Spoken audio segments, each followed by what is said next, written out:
Hi ನಮಸ್ತೆ ಎಲ್ಲರಿಗೂ Kannada study hub YouTube ಚಾನಲ್ಗೆ ಸ್ವಾಗತ. ಸೊ ಇವತ್ತಿನ ಸೆಷನಲ್ಲಿ ನಾವು ಏನು ನೋಡೋಣ ಅಂತ ಹೇಳಿದ್ರೆ BMTC ನಾನ್ HK ಕಂಪ್ಯೂಟರ್ ಪ್ರಶ್ನೆಗಳನ್ನ ನೋಡ್ಕೊಳ್ಳೋಣ, ಸರಿನಾ?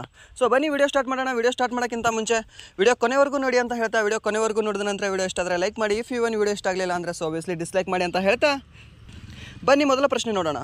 ಮೊದಲ ಪ್ರಶ್ನೆ ನೋಡೋಕ್ಕಿಂತ ಮುಂಚೆ ಒಂದು ಚಾರ್ಟ್ನ ನೋಡ್ಕೊಳ್ಳೋಣ, ಸರಿನಾ? ಇದು ಯಾವ ಚಾರ್ಟ್ ಅಂತಂದರೆ ಮೆಮರಿ ಯೂನಿಟ್ ಚಾರ್ಟ್ ಅಂತ ಕರೀತಾರೆ ಇದಕ್ಕೆ, ಸರಿನಾ? ಈ ಮೆಮರಿ ಯೂನಿಟ್ ಚಾರ್ಟ್ ಈ ಮೆಮರಿ ಯೂನಿಟಲ್ಲಿ ಅತಿ ಚಿಕ್ಕ ಘಟಕ ಯಾವುದು, ಸ್ಟೋರೇಜ್ನ ಅತಿ ಚಿಕ್ಕ ಘಟಕ ಯಾವುದು ಅಂತ ಕೇಳ್ತಾನೆ. ಕೇಳಿದಾಗ ಏನಂತ ಹೇಳಬೇಕಾಗುತ್ತೆ ಅಂದರೆ ನೀವು 0 ಅಥವಾ 1 ಅಂತ ಹೇಳಬೇಕಾಗುತ್ತೆ. 0 ಅಥವಾ 1 ಇದು ಆಪ್ಷನಲ್ಲಿ ಇರಲಿಲ್ಲ ಅಂದರೆ ಬಿಟ್ಸ್ ಅಂತ ಇರ್ತದೆ. ಓಕೆ, ಬಿಟ್ BITS. ಓಕೆ, ಈ ಬಿಟ್ಸ್ ಅಂತ ಇರ್ತದೆ. ಅತಿ ಚಿಕ್ಕ ಘಟಕ ಯಾವುದು, ಸ್ಟೋರೇಜ್ನ ಅತಿ ಚಿಕ್ಕ ಘಟಕ ಯಾವುದು ಅಂದರೆ ಬಿಟ್ಸ್, ಸರಿನಾ? ಎಷ್ಟು ಬಿಟ್ಸ್ ಸೇರಿದ್ರೆ ಒಂದು ಬೈಟ್ ಆಗ್ತದೆ ಅಂತ ಕೇಳ್ತಾನೆ, ಸರಿನಾ? ಬಿಟ್ಸು ಮತ್ತು ಬೈಟ್ಸ್ ಬೇರೆ. ಬಿಟ್ಸ್ ಅನ್ನೋದು ಅತಿ ಚಿಕ್ಕ ಘಟಕ, ಸರಿನಾ? ಎಷ್ಟು ಬಿಟ್ಸ್ ಸೇರಿದ್ರೆ ಒಂದು ಬೈಟ್ ಆಗ್ತದೆ ಅಂತ ಕೇಳ್ತಾನೆ, ಸರಿನಾ? ಸೊ ಏನಂದರೆ ಇವಾಗ ಬಿಟ್ಸ್ ಆಯಿತು. ಈ ಬಿಟ್ಸ್ ಎಷ್ಟು 0 ಮತ್ತು 1 ಇದು, ಓಕೆನಾ? ಇದು ಬಿಟ್ ಐತಿ. ಇದು ಬಿಟ್ ಆದ ನಂತರ ಈ ಥರದ ಎಷ್ಟು ಬಿಟ್ಸ್ ಸೇರಿದ್ರೆ ಒಂದು ಬೈಟ್ ಆಗ್ತದೆ ಅಂತ ಕೇಳಿದ್ರೆ 8 ಬಿಟ್ಸ್ ಸೇರಿದ್ರೆ ಒಂದು ಬೈಟ್ ಆಗ್ತದೆ. ಓಕೆ, 1 ಬೈಟ್ ಆಗ್ತದೆ. ಸೊ ನೆಕ್ಸ್ಟ್ ಇನ್ನೊಂದು ರೀತಿ ಯಾವ ರೀತಿ ಕೇಳಿದ್ದ ಅಂದರೆ ಪ್ರಶ್ನೆ ಎಷ್ಟು ಬಿಟ್ ಸೇರಿದ್ರೆ ಒಂದು ನಿಬ್ಬಲ್ ಆಗ್ತದೆ ಅಂತ ಕೇಳಿದ್ದ, ಸರಿನಾ? ಎಷ್ಟು ಬಿಟ್ ಸೇರಿದ್ರೆ ಒಂದು ನಿಬ್ಬಲ್ ಆಗ್ತದೆ. 4 ಬಿಟ್ ಸೇರಿದ್ರೆ ಒಂದು ನಿಬ್ಬಲ್ ಆಗ್ತದೆ. ಓಕೆ, 1 ನಿಬ್ಬಲ್ ಆಗುತ್ತೆ.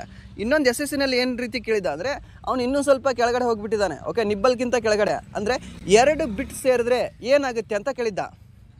ಓಕೆ, ಇವಾಗ 8 ಬಿಟ್ ಸೇರಿದ್ರೆ ಯಾವುದು ಬೈಟ್ ಆಗುತ್ತೆ ಅಂತ ಹೇಳಿದ್ವಿ. ಓಕೆ, ಅದಾದ ನಂತರ 4 ಬಿಟ್ ಸೇರಿದ್ರೆ ನಿಬ್ಬಲ್ ಆಗುತ್ತೆ ಅಂತ ಕೂಡ ಹೇಳಿದ್ವಿ. ಸೊ ನೆಕ್ಸ್ಟ್ ಇವಾಗ 2 ಬಿಟ್ಸ್ ಸೇರಿದ್ರೆ ಏನಾಗುತ್ತೆ ಅಂತ ಕೇಳಿದ್ದಾನೆ. 2 ಬಿಟ್ಸ್ ಸೇರಿದ್ರೆ ಏನಾಗುತ್ತೆ ಅಂದರೆ 1 ಕ್ರಂಬ್ ಆಗುತ್ತೆ. ಓಕೆ, 1 ಕ್ರಂಬ್ ಆಗುತ್ತೆ. 1 ಕ್ರಂಬ್. ಓಕೆ, 1 ಕ್ರಂಬ್. ಸೊ ನೆಕ್ಸ್ಟ್ ಇವಾಗ ಹೇಳಿ ನೋಡೋಣ, ಎಷ್ಟು ಕ್ರಂಬ್ ಸೇರಿದ್ರೆ ಒಂದು ಬೈಟ್ ಆಗ್ತದೆ ಹೇಳ್ಬೋದಾ? ಹೇಳ್ತೀರಾ? ಅಂದರೆ 4 ಕ್ರಂಬ್ ಸೇರಿದ್ರೆ ಒಂದು ಬೈಟ್ ಆಗ್ತದೆ. ಯಾಕಂದರೆ 8 ಬಿಟ್ ಆಗಬೇಕಲ್ವಾ? ಸೊ 1 ಕ್ರಂಬಲ್ಲಿ ಆಲ್ರೆಡಿ 2 ಇರ್ತಾವೆ ಅಂದರೆ 2 4 8 ಆಯ್ತಲ್ವಾ? ಸೊ 4 ಬೇಕು, ಸರಿನಾ? ಸೊ ಈ ರೀತಿ ನೆನ್ಪಿಟ್ಕೊಳ್ಳಿ. ಫಸ್ಟ್ ಬಿಟ್ ಆದ ನಂತರ ಕ್ರಂಬ್ ಆದ ನಂತರ ನಿಬ್ಬಲ್ ಆದ ನಂತರ ಬೈಟ್. ಓಕೆ, ಇದು ಆಯಿತಾ? ಸೊ ಈಗ ಬೈಟ್ ಆದ ನಂತರ ಈ ಬೈಟ್ ಎಷ್ಟು ಬೈಟ್ ಸೇರಿದ್ರೆ 1 KB ಆಗ್ತದೆ ಅಂತ ಕೇಳ್ತಾನೆ, ಸರಿನಾ? 8 ಬೈಟ್ ಆದರೆ 1 KB ಆಗ್ತದೆ ಅಂತ ಕೇಳ್ತಾನೆ. ಅದರಲ್ಲಿ 1024 ಬೈಟ್ ಆದರೆ 1 KB ಆಗ್ತದೆ, kilobyte. Okay, so next ಎಷ್ಟು KB ಆದ ನಂತರ ಎಲ್ಲ 1024 ಮತ್ತೆ. ಓಕೆ, 1000 ಅಂತ ಏನಾದರೂ ಕೊಟ್ಟರೆ ರಾಂಗ್ ಆಗುತ್ತೆ, ಡೈರೆಕ್ಟ್ ಎಲಿಮಿನೇಟ್ ಮಾಡಬೇಕಷ್ಟೇ. ಸೊ 1024 KB ಸೇರಿದ್ರೆ 1 MB ಆಗ್ತದೆ. ಸೊ ನೆಕ್ಸ್ಟ್ ಹೀಗೆ 1024 MB ಆದರೆ 1 GB ಆಗ್ತದೆ. GB ಇದ್ದದ್ದು TB ಆಗ್ತದೆ. TB ಇದ್ದದ್ದು PB ಆಗ್ತದೆ. PB ಇದ್ದದ್ದು HB ಆಗ್ತದೆ. HB ಇದ್ದದ್ದು ZB ಆಗ್ತದೆ. ZB ಆದ ನಂತರ YB ಆಗ್ತದೆ. YB ಇದ್ದದ್ದು BB ಆಗ್ತದೆ. BB ಆದ ನಂತರ GB ಆಗ್ತದೆ. GB ಯಾವುದು? ಗೀಗಾಬೈಟಾ? ಅಲ್ಲ, ಜೋಪ್ ಬೈಟ್ ಅಂತ ಕರೀತಾರೆ ಅದಕ್ಕೆ. ಓಕೆ, ಇದು ಫೈನಲ್, ಅದು ಡೆಸ್ಟಿನೇಷನ್ ಅದರದ್ದು. ಸೊ ನೀವು ಹೇಗೆ ನೆನ್ಪಿಟ್ಕೋಬೇಕು, ಎಲ್ಲಿವರೆಗೂ ನೆನ್ಪಿಟ್ಕೋಬೇಕು ಅಂತ ಏನಾದರೂ ನಿಮಗೆ ಡೌಟ್ ಇದೆಯಾ? ಕೇಳಬೇಕಾ? ಸೊ ನಿಮಗೆ ನಾರ್ಮಲಿ ಗೊತ್ತಿರುತ್ತೆ, ನಿಮ್ಮ ಫೋನ್ ಡಾಟಾ ಇದ್ರೇನೋ ಎಷ್ಟು ಸ್ಪೀಡಲ್ಲಿ ಹೋಗ್ತಾ ಇದೆ ಇವಾಗ? KB-ನಲ್ಲಿ ಹೋಗ್ತಾ ಇದೆ. ಯಾಕಂದರೆ ವಿಡಿಯೋ ಕ್ವಾಲಿಟಿ ಸ್ವಲ್ಪ ಅಂದರೆ 720ನಲ್ಲಿ ನೀವು ಇಟ್ಕೊಂಡು ನೋಡ್ತಾ ಇರ್ತೀರಾ. ಸೊ ಅದಕ್ಕೆ KB-ನಲ್ಲಿ ಹೋಗ್ತಾ ಇರುತ್ತೆ, ಸರಿನಾ? ಅದೇ ನೀವು ಯಾವುದಾದ್ರೂ ಫಿಲ್ಮ್ ಡೌನ್ಲೋಡ್ ಹಾಕಿದಾಗ, ಇಲ್ಲಾಂದರೆ ಯಾವುದಾದ್ರೂ ವೀಡಿಯೋ ಡೌನ್ಲೋಡ್ ಹಾಕಿದಾಗ MB ರೀತಿ ಇದ್ರೇನೋ ಫುಲ್ ಇದ್ರ ಸ್ಪೀಡಾಗಿ ಹೋಗ್ತದೆ, ಗೊತ್ತಾ? ಸೊ ಆ ರೀತಿ ನೆನ್ಬಿಟ್ಕೊಳ್ಳಿ. ಮೊದಲು KB, ಅದಾದ ನಂತರ MB ಆದ ನಂತರ GB ಬರ್ತದೆ. GB ಆದ ನಂತರ GB ನಿಮ್ಗೆ ಗೊತ್ತಿರುತ್ತಲ್ವಾ, 1.5 GB ಬರ್ತದೆ 1 ಡೇಗೆ. 5G ಇತ್ತಂದರೆ ನಿಮ್ದೇನು GB ಏನು ನೆಟ್ವರ್ಕ್ ಇದೂ ಇಲ್ಲ, ಅದಕ್ಕೆ ಲಿಮಿಟೇ ಇಲ್ಲ ಅಲ್ವಾ? ಸೊ ಅದು ಆದ ನಂತರ ನೆಕ್ಸ್ಟ್ ಯಾವ್ದು ಬರ್ತದೆ? TB ಬರ್ತದೆ. ನೀವು ಹೇಳ್ತೀರಲ್ವಾ, ನಂದು ಪೆನ್ಡ್ರೈವ್ ಎಷ್ಟು GB ಇದೆ ಅಂತಂದರೆ 256 GB ಅದ ಅಂತ ಹೇಳ್ತೀರಾ. ಬಟ್ ಇವಾಗ ರೀಸೆಂಟಾಗಿ ನಂದು 1 TB ಅದ, ನಾನು ಏನೋ ಪೆನ್ಡ್ರೈವ್ ತೊಗೊಂಡಿದ್ದೀನಿ ಅಂತ ಹೇಳ್ತೀರಿ, ಗೊತ್ತಾ? ಸೊ ಆ TB ನಿಮಗೆ ನೆನಪಿರುತ್ತೆ. ಆ TB ಆದ ನಂತರ ನೆನ್ಪಿಟ್ಕೋಬೇಕು ಏನಂದರೆ PB ಮತ್ತು HB ಮತ್ತು.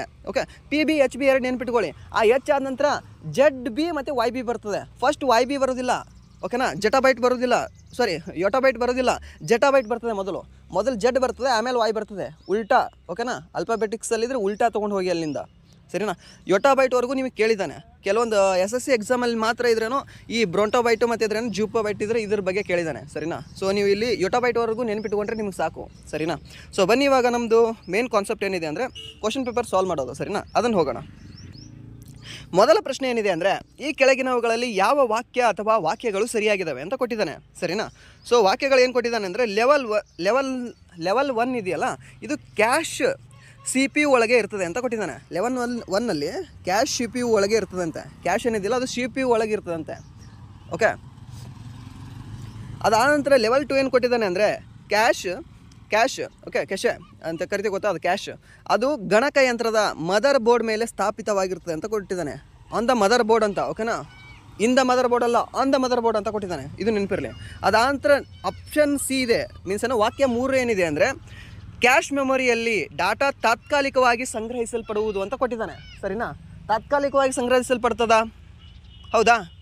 ಹೌದು, ತಾತ್ಕಾಲಿಕವಾಗಿ ಸಂಗ್ರಹಿಸಲ್ಪಡ್ತದೆ, ಸರಿನಾ.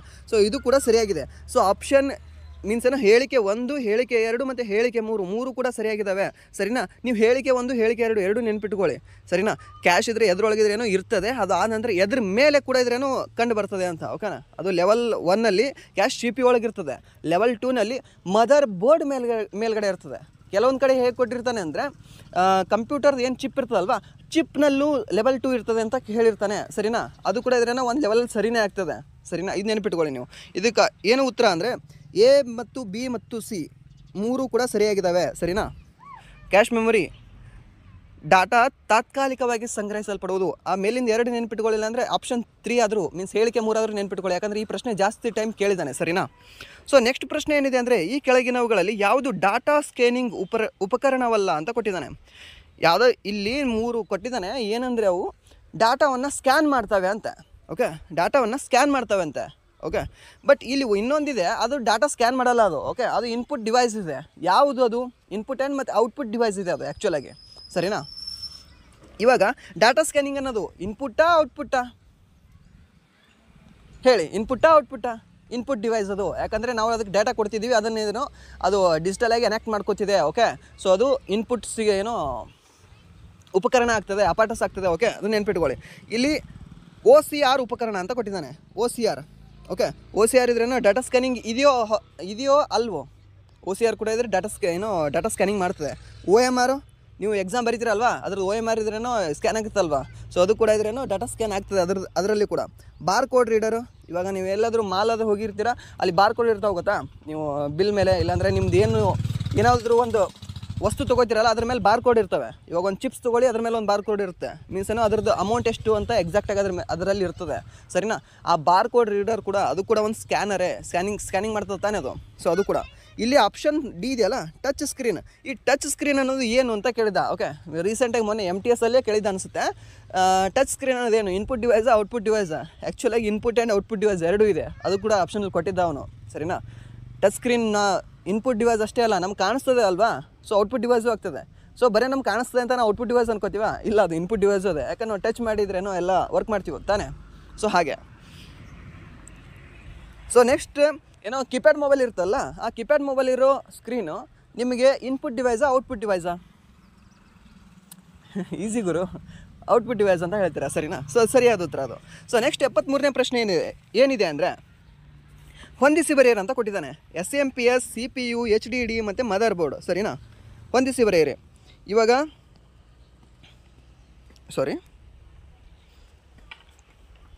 SMPS ಏನಾಗ್ತದೆ ಅಂತ ನೋಡ್ಬೇಕು ನಾವು ಮೊದಲು. SMPS ಏನಾಗ್ತದೆ? ಕಂಪ್ಯೂಟರ್ನ ಭಾಗಗಳಿಗೆ ವಿದ್ಯುತ್ ಪೂರೈಕೆ ಮಾಡ್ತದಾ? SMPS ಅಂದರೆ ಏನು? ಫುಲ್ ಫಾರ್ಮ್ ಹೇಳಿ ನೋಡಮ್ಮ. ನಾನು ನಿಮಗೆ MPS ಹೇಳ, ಮೋಡ್ ಪವರ್ ಸಪ್ಲೈ. MPS ಅಂದರೆ ಎಸ್ ಅಂದರೆ ಏನು ಹೇಳಿ? ಹೇಳ್ಬೋದಾ? ಹೇಳಿ ನೋಡೋಣ. ಫುಲ್ ಫಾರ್ಮ್ ಹೇಳ್ತೀರಾ ನೀವು? ಇದು ಆ್ಯಕ್ಚುಲಾಗಿ ಇದ್ದರೆ DC ಕರೆಂಟೇ ಇದ್ರೆ ಇದು ಕೊಡ್ತದೆ SMPS, ಓಕೆ. DC ಕರೆಂಟ್ ಕೊಡ್ತದೆ. ಇವಾಗ ಜಾಸ್ತಿ ಇದ್ರೆ DC ಫ್ಯಾನ್ ಮತ್ತು DC ಏನು ಅಪಾರ್ಟಸ್ ಬರ್ತಿದೆ ಗೊತ್ತಾ, ಅದರಲ್ಲಿ AC ಇದ್ದದನ್ನ DCಯಾಗಿ ಕನ್ವರ್ಟ್ ಮಾಡೋಕ್ಕೆ ಕೂಡ ಈ SMPSನ ಯೂಸ್ ಮಾಡ್ತಿದ್ದಾರೆ. ರೆಕ್ಟಿಫೈರ್ ಅಂತ ನೀವು ಹೇಳ್ಬೋದು, ಸರಿನಾ. ಬಟ್ ಆ ರೆಕ್ಟಿಫೈರ್ ಕೂಡ ಇದರಲ್ಲಿ ಇರ್ತವೆ, 4 ಡಯೋಡ್ ರೆಕ್ಟಿಫೈರ್, ಸರಿನಾ. ನೆನಪಿರಲಿ. SMPS ಫುಲ್ ಫಾರ್ಮ್ ಹೇಳಿ ನನಗೆ. Mode power supply, okay. ಅದು MPS ಆಯಿತು. ಎಸ್ ಅನ್ನೋದು ಒಂದರದ್ದು ಬಿಟ್ಟಿದ್ದೀನಿ, ಆ ಎಸ್ ಅನ್ನೋದು ಕಾಮೆಂಟ್ ಮಾಡಿ ನೋಡೋಣ. ಸೊ ನೆಕ್ಸ್ಟ್ CPU ಕೊಟ್ಟಿದ್ದಾನೆ. CPU ಏನಾಗುತ್ತೆ? CPU ಏನು ಮಾಡುತ್ತೆ ಅಂದರೆ ಅರ್ಥಮೆಟಿಕ್ ಮತ್ತು ಲಾಜಿಕ್ ಆಪ್ರೇಷನ್ ಮಾಡ್ತದೆ. ಸೊ ನೆಕ್ಸ್ಟ್ HDD ಮತ್ತು SDD ಏನು ಮಾಡ್ತದೆ ಅಂದರೆ ಡೇಟಾ ಸ್ಟೋರೇಜ್ ಮಾಡ್ಕೋತದೆ, ಓಕೆ. HDD ಮತ್ತು SDD, ಓಕೆ. ನೆಕ್ಸ್ಟ್ ಏನಿದೆ ಅಂದರೆ ಮದರ್ ಬೋರ್ಡ್ ಏನು ಮಾಡ್ತದೆ? ಕಂಪ್ಯೂಟರ್ನ ಕಾಂಪೊನೆಂಟ್ಗಳನ್ನು ಇದರ ಮೇಲೆ ಜೋಡಿಸಲಾಗುತ್ತದೆ. ಮದರ್ ಬೋರ್ಡ್ನಲ್ಲೇ ನಾವು ಕಂಪ್ಯೂಟರ್ನ ಎಲ್ಲ ಕಾಂಪೊನೆಂಟ್ ಜೋಡಿಸಿರ್ತೀವಿ, ಸರಿನಾ. ಅಲ್ಲಿ ಸೋಲ್ಡ್ರಿಂಗ್ ಮಾಡಿ ಎಲ್ಲ ಜೋಡಿಸಿರ್ತಾರೆ ಗೊತ್ತಾ, ನೋಡಿರ್ತೀರಲ್ವಾ. ಸೊ ನೀವು ಯಾವುದು ರೇಡಿಯೋ ಆಗಲಿ, ಇಲ್ಲಾಂದರೆ ನಿಮ್ಮ ಮನೆಯಲ್ಲಿರೋ ಹಳೆ TV ಆಗಲಿ, ಅದರಲ್ಲಿರೋದು, ಇಲ್ಲಾಂದರೆ ಕಂಪ್ಯೂಟರ್ ಆಗಲಿ, ಯಾವುದಾದ್ರೂ ಕಿತ್ತಿದಾಗ ಅದನ್ನು ಹಾಳಾದಾಗ ತೆಗೆದಿರ್ತೀರ ಅದನ್ನು, ಮದರ್ ಬೋರ್ಡು, ಇಲ್ಲನಾ. ಇಲ್ಲಾಂದರೆ ಬೆಂಗಳೂರಲ್ಲಿ ನೀವು ಸಂಡೇ ಬಜಾರ್ಗೆ ಹೋದರೆ ನಿಮ್ಮ ಮದರ್ ಬೋರ್ಡ್ ಇದ್ರೇನೋ 1000 ಸಿಗ್ತವೆ. ನೀವು ಕಂಪ್ನಿನಲ್ಲಿ ಯಾವುದಾದ್ರೂ ಅಂಗಡಿನಲ್ಲಿ ಹೋದರೆ ನಿಮಗೆ 5,000 10,000ಕ್ಕೆ ನಿಮ್ಮ ಮದರ್ ಬೋರ್ಡ್ ಸಿಗ್ತದೆ ಸಾದಾ ಇರೋದನ್ನೇ. ಬಟ್ ನಿಮಗೆ ಇಲ್ಲಿ ಸ್ಟ್ಯಾಂಡರ್ಡ್ ಇರೋದೇ ಎಲ್ಲಿ ಬೆಂಗಳೂರು ಸಂಡೆ ಬಜಾರಲ್ಲಿ ನಿಮಗೆ 100 200 500ಕ್ಕೆಲ್ಲ ಸಿಗ್ತದೆ, ಸರಿನಾ. ಸೊ ಇದಕ್ಕೆ ಸರಿಯಾದ ಉತ್ತರ ಯಾವುದಾಗುತ್ತೆ ಅಂದರೆ ಆಪ್ಷನ್ ಎ ಸರಿಯಾದ ಉತ್ತರ ಆಗುತ್ತೆ, ಸರಿನಾ. SMPS. Okay, switch mode power supply. Okay, ನೆನಪಿರಲಿ ಅದು ನಿಮಗೆ, switch mode power supply. So next ಏನಿದೆ ಅಂದರೆ ಇನ್ನೊಂದು ಬರುತ್ತೆ ನಿಮಗೆ SMTP, simple mail transfer protocol. Okay, ನೆನಪಿರಲಿ ಅದು ಕೂಡ. ಸೊ ನೆಕ್ಸ್ಟ್ ಪ್ರಶ್ನೆ ಏನಿದೆ ಅಂದರೆ ಈ ಕೆಳಗಿನ ಯಾವ ಆಪ್ರೇಟಿಂಗ್ ಸಿಸ್ಟಮ್ನಲ್ಲಿ MS-DOS ಇದೆ ಅಂತ ಕೊಟ್ಟಿದ್ದಾನೆ. MS-DOS ಇದ್ರೇನು ಇದು ಆಪ್ರೇಟಿಂಗ್ ಸಿಸ್ಟಮ್ ಇದೆಯಲ್ಲ, ಇದು ಮೊದಲು ಯಾವ ಕಂಪ್ನಿ ತಯಾರಿಸಿದೆ ಅಂತ ನಿಮಗೆ ಗೊತ್ತಾದರೆ ಇದಕ್ಕೆ ಈಸಿಯಾಗಿ ಆನ್ಸರ್ ಹೇಳ್ತೀರಾ ನೀವು. ಯಾವ ಕಂಪ್ನಿ? ಮೈಕ್ರೋಸಾಫ್ಟ್. ಓಕೆ, MS-DOS ಇದೆಯಲ್ಲ ಇದು ಮೈಕ್ರೋಸಾಫ್ಟ್ ಡಾಸ್. ಇದು ಎದರಲ್ಲಿ ಯಾವ ಆಪ್ರೇಟಿಂಗ್ ಸಿಸ್ಟಮ್ನಲ್ಲಿ ಇದೆ ಅಂದರೆ ವಿಂಡೋಸ್ನಲ್ಲಿದೆ. ಯಾಕಂದರೆ ವಿಂಡೋಸ್ ಕೂಡ ಅವ್ರದ್ದೇ ಇದೆ, ಮೈಕ್ರೋಸಾಫ್ಟ್ದವರೇ ಇದೆ. ಓಕೆನಾ. ಬಿಲ್ ಗೇಟ್ಸ್ ಪ್ರೆಸೆಂಟ್ ಯಾರು ಮೈಕ್ರೋಸಾಫ್ಟ್ದು CEO ಯಾರಿದ್ದಾರೆ? ಸತ್ಯ ನಾಡೆಲ್ಲ ಕೇಳ್ತಾರೆ. ಓಕೆನಾ, GKದಲ್ಲಾದರೂ ಕೇಳ್ತಾರೆ, ಕರೆಂಟ್ ಅಫೇರ್ಸಲ್ಲ ನೋಡಿದರೆ, ಸರಿನಾ. ಸೊ ನೆಕ್ಸ್ಟ್ ಪ್ರಶ್ನೆ ಏನಿದೆ ಅಂದರೆ, ಸೊ ಇಂಗ್ಲೀಷ್ ವರ್ಷನ್ ಇದೆ ಇದು, ಯಾವ ಆ್ಯಂಡ್ ಗೇಟ್ನ ಔಟ್ಪುಟ್ ಒಂದಾಗಿರ್ತದೆ ಅಂತ ಕೊಟ್ಟಿದ್ದಾನೆ, ಸರಿನಾ. ಆ್ಯಂಡ್ ಗೇಟ್ದು ಔಟ್ಪುಟ್ ಯಾವುದು ಒಂದಾಗಿರ್ತದೆ? ನಿಮಗೆ ಒಂದು ಟ್ರೂತ್ ಟೇಬಲ್ ಅಂತ ಬರ್ತದೆ. ಓಕೆನಾ, ಈ ಟ್ರೂತ್ ಟೇಬಲ್ ಅಂತ ಹಾಕೊಳ್ಳಿ, ಟ್ರೂತ್ ಟೇಬಲ್ ಅಂತ ಬರ್ತದೆ. ಓಕೆ, ಸಾರಿ,